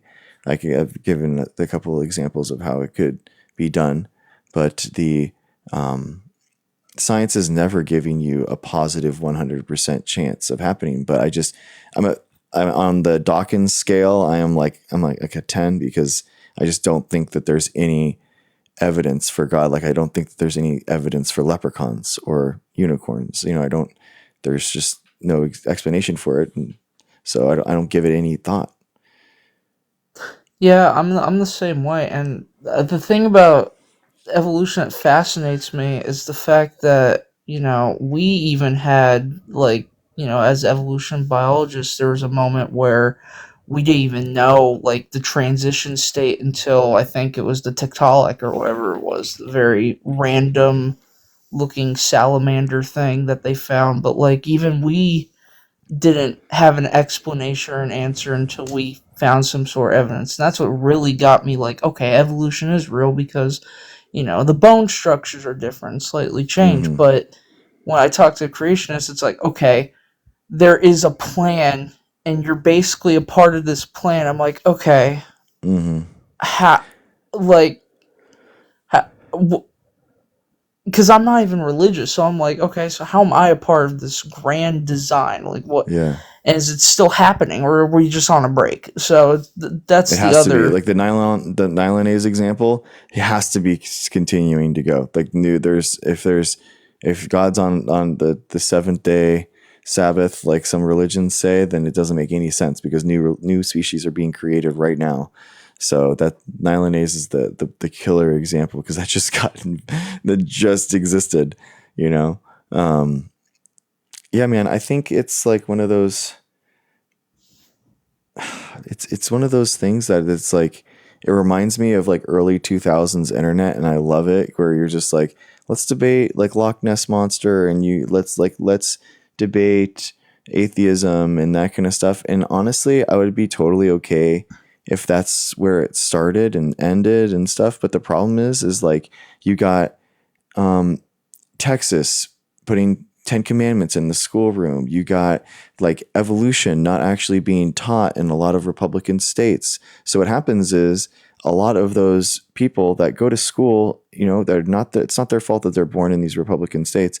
They have no idea how to do biology. So when they're not going to be hired at biotechnology companies, which is where a lot of our future is, or these technology companies, you're not going to be competing for the best jobs in the world if you're not really in these high tech ways of thinking. And it really is hurting our culture and our ability to kind of jump forward from here, I feel like, by just constantly interjecting. Especially now with this like white Christian nationalism bent that's happening. It's just, we keep rehashing these same things and keep eating our face in the mud just constantly instead of moving forward and progressing. Because like, guys, there was a time when religion ruled. I mean, the theocracy ruled everything and the church ran the governments. And that is not when science flourished. That is not when humans' quality of life was the highest. There's a reason why when we evolved out of religion into the next kind of like state of humanity and how we describe the history of our existence, there's a reason why once we shed that thinking, we move forward so rapidly. I mean, we're talking about like life expectancy. We're talking about communicable diseases. We're talking about the way that technology progressed, not killing someone for having a different opinion. Like these are like fundamental bedrocks of, more broadly classical liberalism that created the scientific revolution, that created philosophy. And that's what we're here talking about. And they kind of like fall back into these cracks of like, it is that it truly is the God of the gaps, right? Where they're just like, well, maybe we don't need to be there. We can be somewhat connected. Yeah, I'm even thinking like back in like Darwin's day, where I know that his Origin of Species, he specifically in that would leave out human evolution because it was a religious topic at the time. So he was coming up with something already so crazy to the minds of everyone because of this religious movement that he didn't even introduce humans in his evolution. That's why he only used the finches. And I know he brought up human evolution like a couple papers later. And then that became a huge thing, and everyone basically tried to disregard him because it went against creationism. Yeah. Which is why I find it fascinating that the scientific revolution helped a lot, because now we can start to do more evidence and whatnot for actual, evolution and predicting, evolutionary medicine and stuff like that, to be able to have antibiotics and stuff like it's that. never like, think about how easy it is, like for God, well, specifically God, there's like, what is it, 3,000 different religions that have existed? How many, like 10,000 different gods It's that in have the existed? thousands, yeah. I mean, it's like ridiculous. So like when we say God, it's like we're giving so much credence to what it is, but it's like, it's just so frustrating that we have so much technological process and these sorry, I lost my train of thought, but the Bible could have had, it's specifically a publication, right? We know this. Okay, think through this through with me. God is a author, right? He knows that video is going to exist at some day. He knows that the internet is going to exist someday. Why? How do we know this? Because he has to be able to foresee technology that can exist and be created by the things that he is creating, because he knows all the mechanisms and different senses that he's giving this thing. So therefore, he knows the technology that can be made by humans. Otherwise, humans are creating technology that God can't even think about, that doesn't make any sense. That's an omnipotent, omnipresent thing. So he's a author specifically. He's not a YouTuber. He's not a streamer. And specifically, he makes publications. So, like, right off the bat, isn't that a little weird? And then two, like, think of how many references you could have, right? That you could have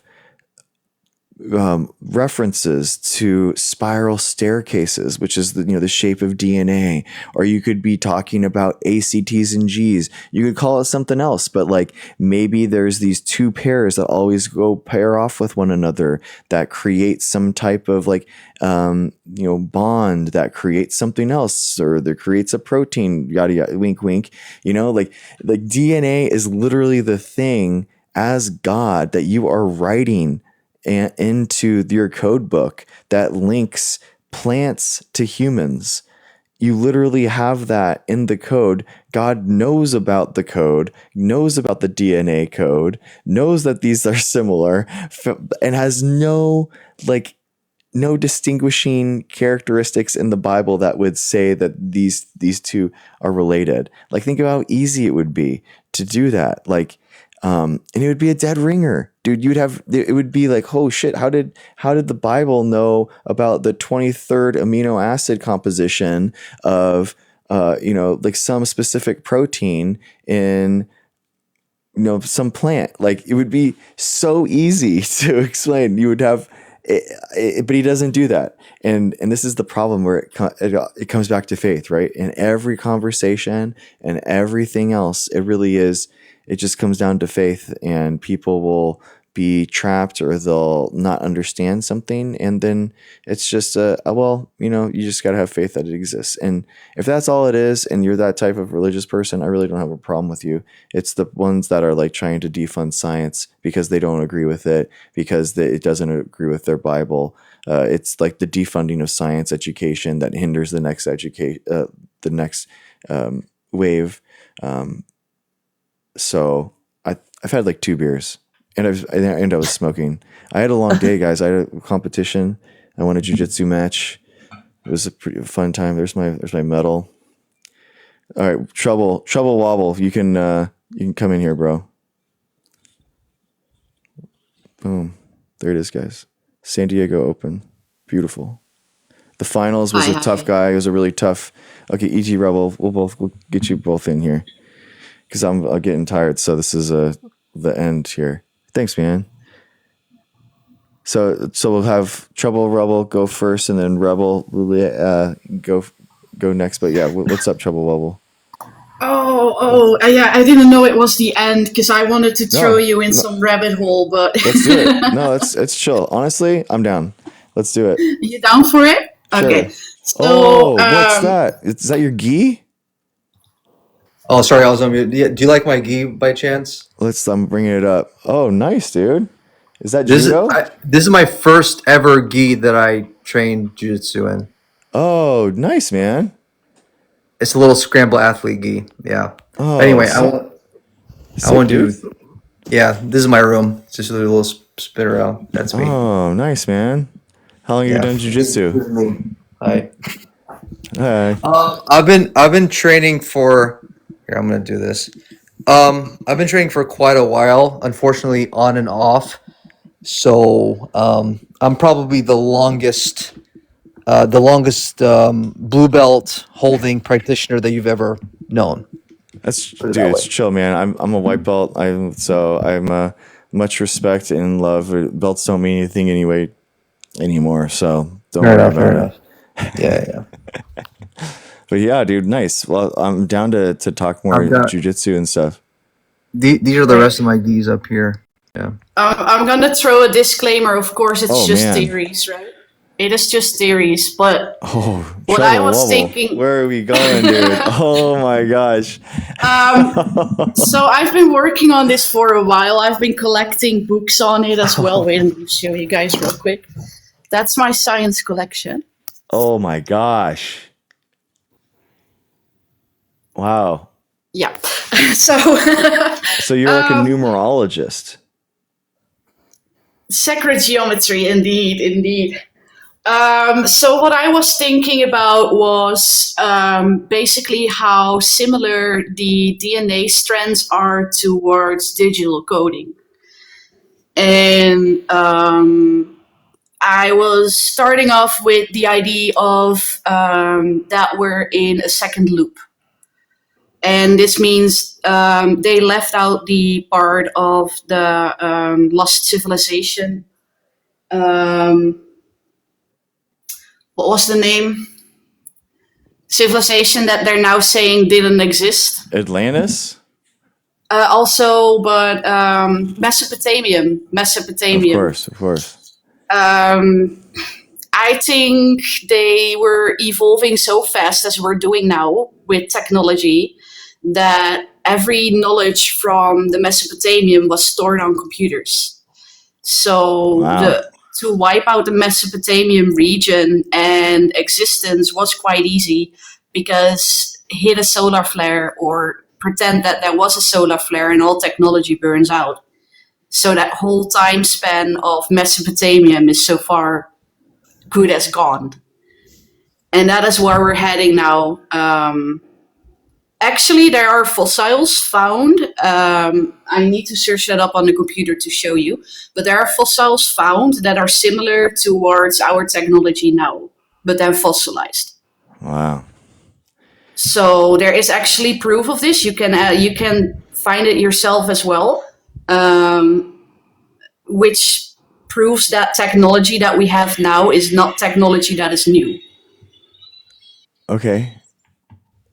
You said it's a I can on a send the links computer? to you later. I believe that they found VR glasses and that they found telephones, fossil telephones.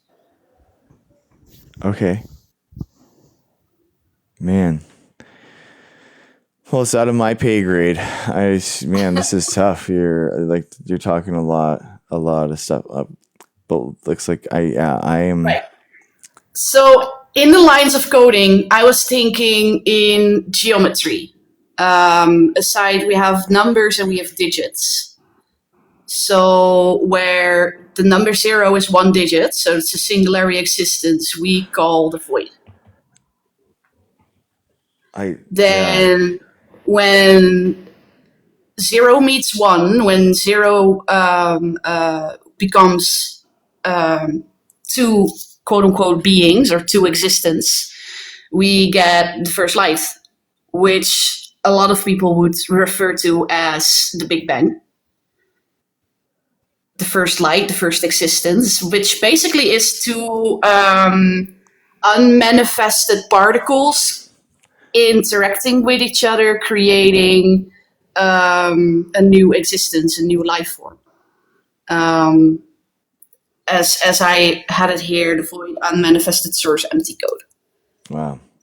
Meeting another unmanifested source empty code, creating from there on singularity consciousness. Basically the on-code of a computer. Also seen as first vibration, raw awareness, and initiating force. Well, We go... I'm so sorry. I just hit my wall at 2 o'clock. I can't. I'm really tired. I'm so sorry. This is really, you're going in deep. I really respect the amount of time and diligence that you've put into this. I really think that it's really a depth that I'm not capable of understanding right now at 2 a.m. in the morning. But I feel like I don't know if it's healthy. Genuinely, I don't say that as like a bad thing. I don't like this type of I don't feel like it's like the most productive way you could be spending your time. You know? Do you ever think that? I don't say that pejoratively, like genuinely. I feel like there's if you have questions and stuff, have you ever thought of doing types of joining like science or classes or figuring out the mechanisms that this stuff does work with? That's not just You know I what I mean? Like actually it do. looks I like actually organic do. chemistry, like scribblings. Like, have you tried organic chemistry? We actually have manifested to at school to come close to recreating Earth. Earth? You're gonna Yeah, recreate Earth? recreating Earth. It started off as an accident though, but basically what we were doing, we were experimenting with how long does it take before misdirected enthusiasm. Yeah. How long does it take before certain particles in interaction with each other become a living organism? And we might have messed up there, but in a good way, I guess. How are you testing your hypotheses to know whether or not they're real or they're false? Oh, so we have a community around the 30 people that are looking into this, trying to test it out, see if it But indeed. how what's the In what process? Like, So, you were saying earlier, for example, the DNA strands, how they Yeah. make those funny, swirly lines around each other and say that they're DNA strands. See it as holy, I would say holy trinity, right? Proton, neutron, electron, frequency, vibration, and energy. okay, one second. But We got some then, new people there. They're gonna tell you their feedback. You can get some peer review like right now. So ZP, right. what do you think? How are you feeling? Any questions? Amy, any questions for Trouble sorry. Bubble? Hey, Trouble Bubble. Hey, Amy. What's going on? Any questions? I think that there are answers in science that back up manifestation in really cool ways, like knowing both. Mm-hmm. Amazing. It just feels like very. What I worry about when I see stuff like that is like I don't know how you're testing your hypotheses. You know, like there's theoretical physics and a lot of math on a board, and people will be really, but and then there's like drawings and organic chemistry books and stuff. But it's not just like people drawing those because they, you know, there's precise instruments that we've used in order to calculate that kind of stuff. You can't just, you know, go off of how they're looking. No, not with AI. ZP Hunt, how's it going? Just last chance, dude. I don't know. Maybe you're not here, and I brought you in. Like Owens, I think maybe Owens has a question for you. Owens, what's up? What's up, man? Do you have a question for Trouble Wubble and her numerology? It's Active campaign. Can you turn on the TV, man? It's like it's all anyone can hear. Global offers flexible solutions. Okay.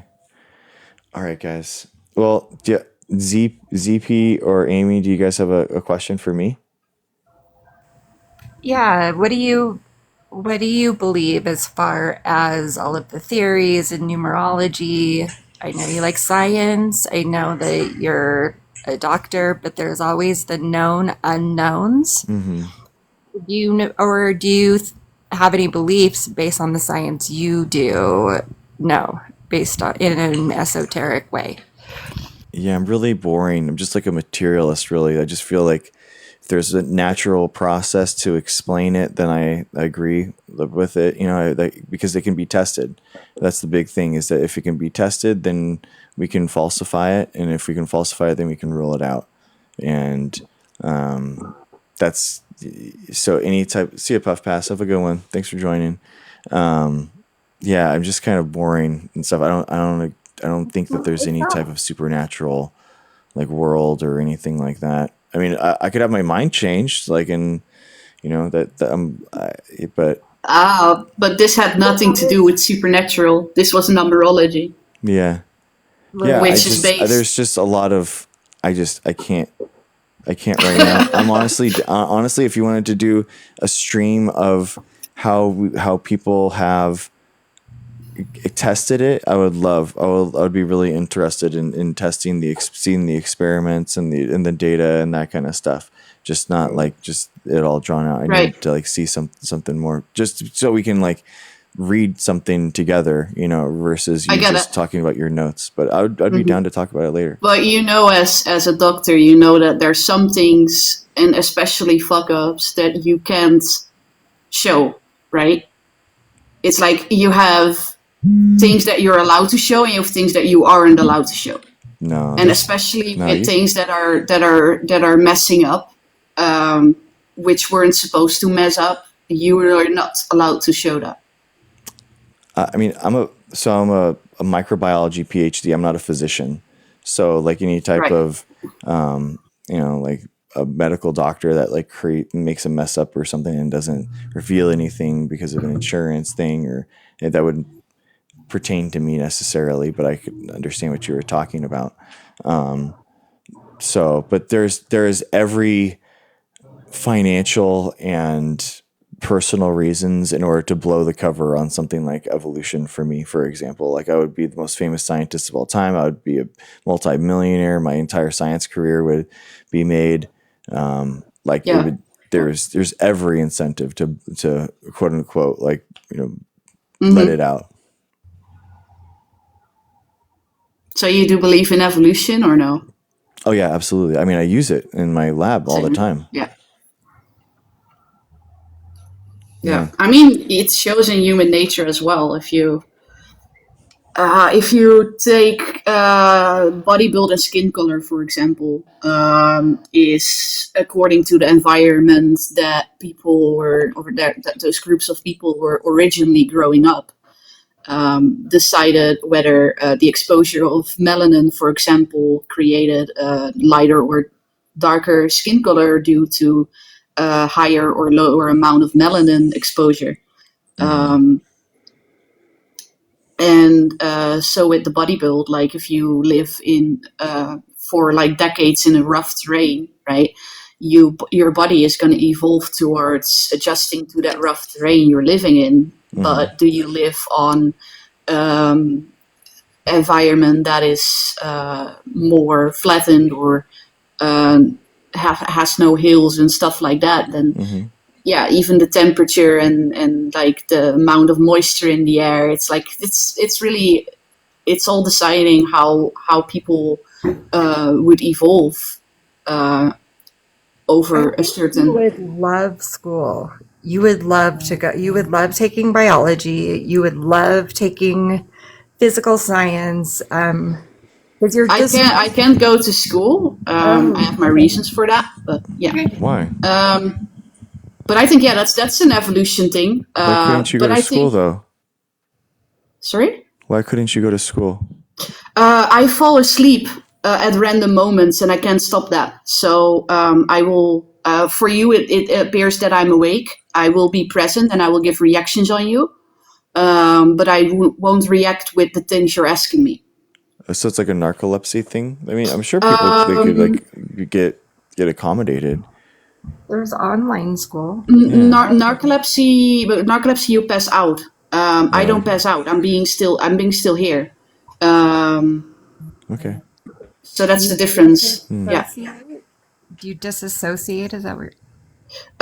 To the point that I wander off towards other things in my mind. Yeah. You disassociate. Yeah. Yeah. Yeah, I think lots of people do, and they still go to college and stuff. It's cool. I have that. I disassociate, and it's hard for me to pay attention unless it's riveting, which is not always. I didn't really learn something at school. They were more talking and not actually presenting something, rather than going straight to the point. College is better. It's so much better that way because it's a lot more of study on your own and reading interesting books, and it's not like the training wheels school of. It's impossible. Sure, yeah. I mean, I have 160 books. You have seen it. I have 160 books in science. I mean, I'm really interested in it. I think you would love it because I like what you're interested in, and the fact that I did take classes, expands the way I think, and opens different possibilities for combining spiritual beliefs with what I can see in science. And there's a lot of things that I pay attention to. I pay attention to dark matter and dark energy and what we're going to discover about that. And I have some ideas about it from a spiritual, more esoteric sense. But I think that learning science has broadened my mind with confirmations about a lot of spiritual kinds of things. And if you know the science. Right, yeah. So what about de-evolution? Because if we're evolving, I can imagine that we can de-evolve as well. You can. So cool. And I think we're doing that pretty bad right now, So like human nature. That is maybe one. The more classical example is like cave salamanders. So, for example, like they basically they were salamanders, so they had eyes, but then they went into caves, and then that was the speciation event. So it was an abiotic speciation event, and they basically de-evolved eyes because it was pitch black in there. It was just a constant source of infection. So the ones that basically accumulated genetic mutations in order to shut off the making of that eye, just to a basic eye spot, was a huge advantageous mutation for them. So there are cave salamanders that de-evolved eyes. Right. Well, yeah. Then the question is it evolving or de-evolving? Because they had to. It's technically evolving. So it's a forward process, so you're losing the ability to make something, but it still can be there. So like, for example, vitamin C in the human genome has a bunch of mutations in it, and we can't make it because of those mutations. So it's called a pseudogene, and it's inside that could theoretically be turned on and that kind of stuff. So there's different ways, but in general, it's always going to be forward because the offspring is going to be more fit. So that is the forward mechanism. So the evolving part would be, I guess, what once had sight does not. I don't know about devolving. I think it's devolving as it leads to extinction. Oh. As an evolution leads to extinction, I think we're talking about de-evolution then. Okay. Because now it didn't have a positive outcome for the organism.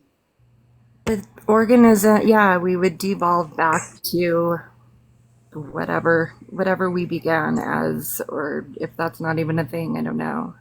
Mushrooms like to live, though. They might live underneath the surface. But yeah, so what about like giants? Like, do you think we were giants once, or that we're now just being really small compared to the normal size of human? I mean, there was like a dozen hominid species on Earth at one time. So, we are an actual hybrid of Neanderthals and Denisovans. Humans are. So, I mean, we basically bred with those hominids, and then we hunted the other ones to extinction, basically. So not giants. That I really, we've gotten taller as we evolved, not the other way around. Yeah, well, Australopithecus africanus, which is Lucy, is like 4 foot tall, like super short. They allegedly found a skull recently, but if that is true, that's the question. Under a tomb, I don't know which tomb it was. They were on Easter Island. They were digging under the statue on Easter Island, and they found a skull. Okay. Well, that makes sense because it used to be populated. But was there something weird about this particular skull?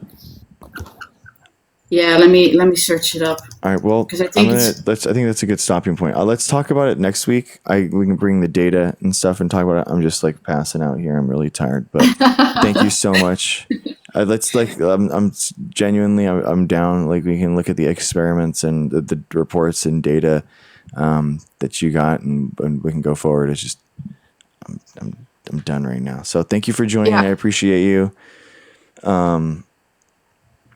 It's nice meeting you. Nice meeting you. Nice meeting you. Okay, everyone.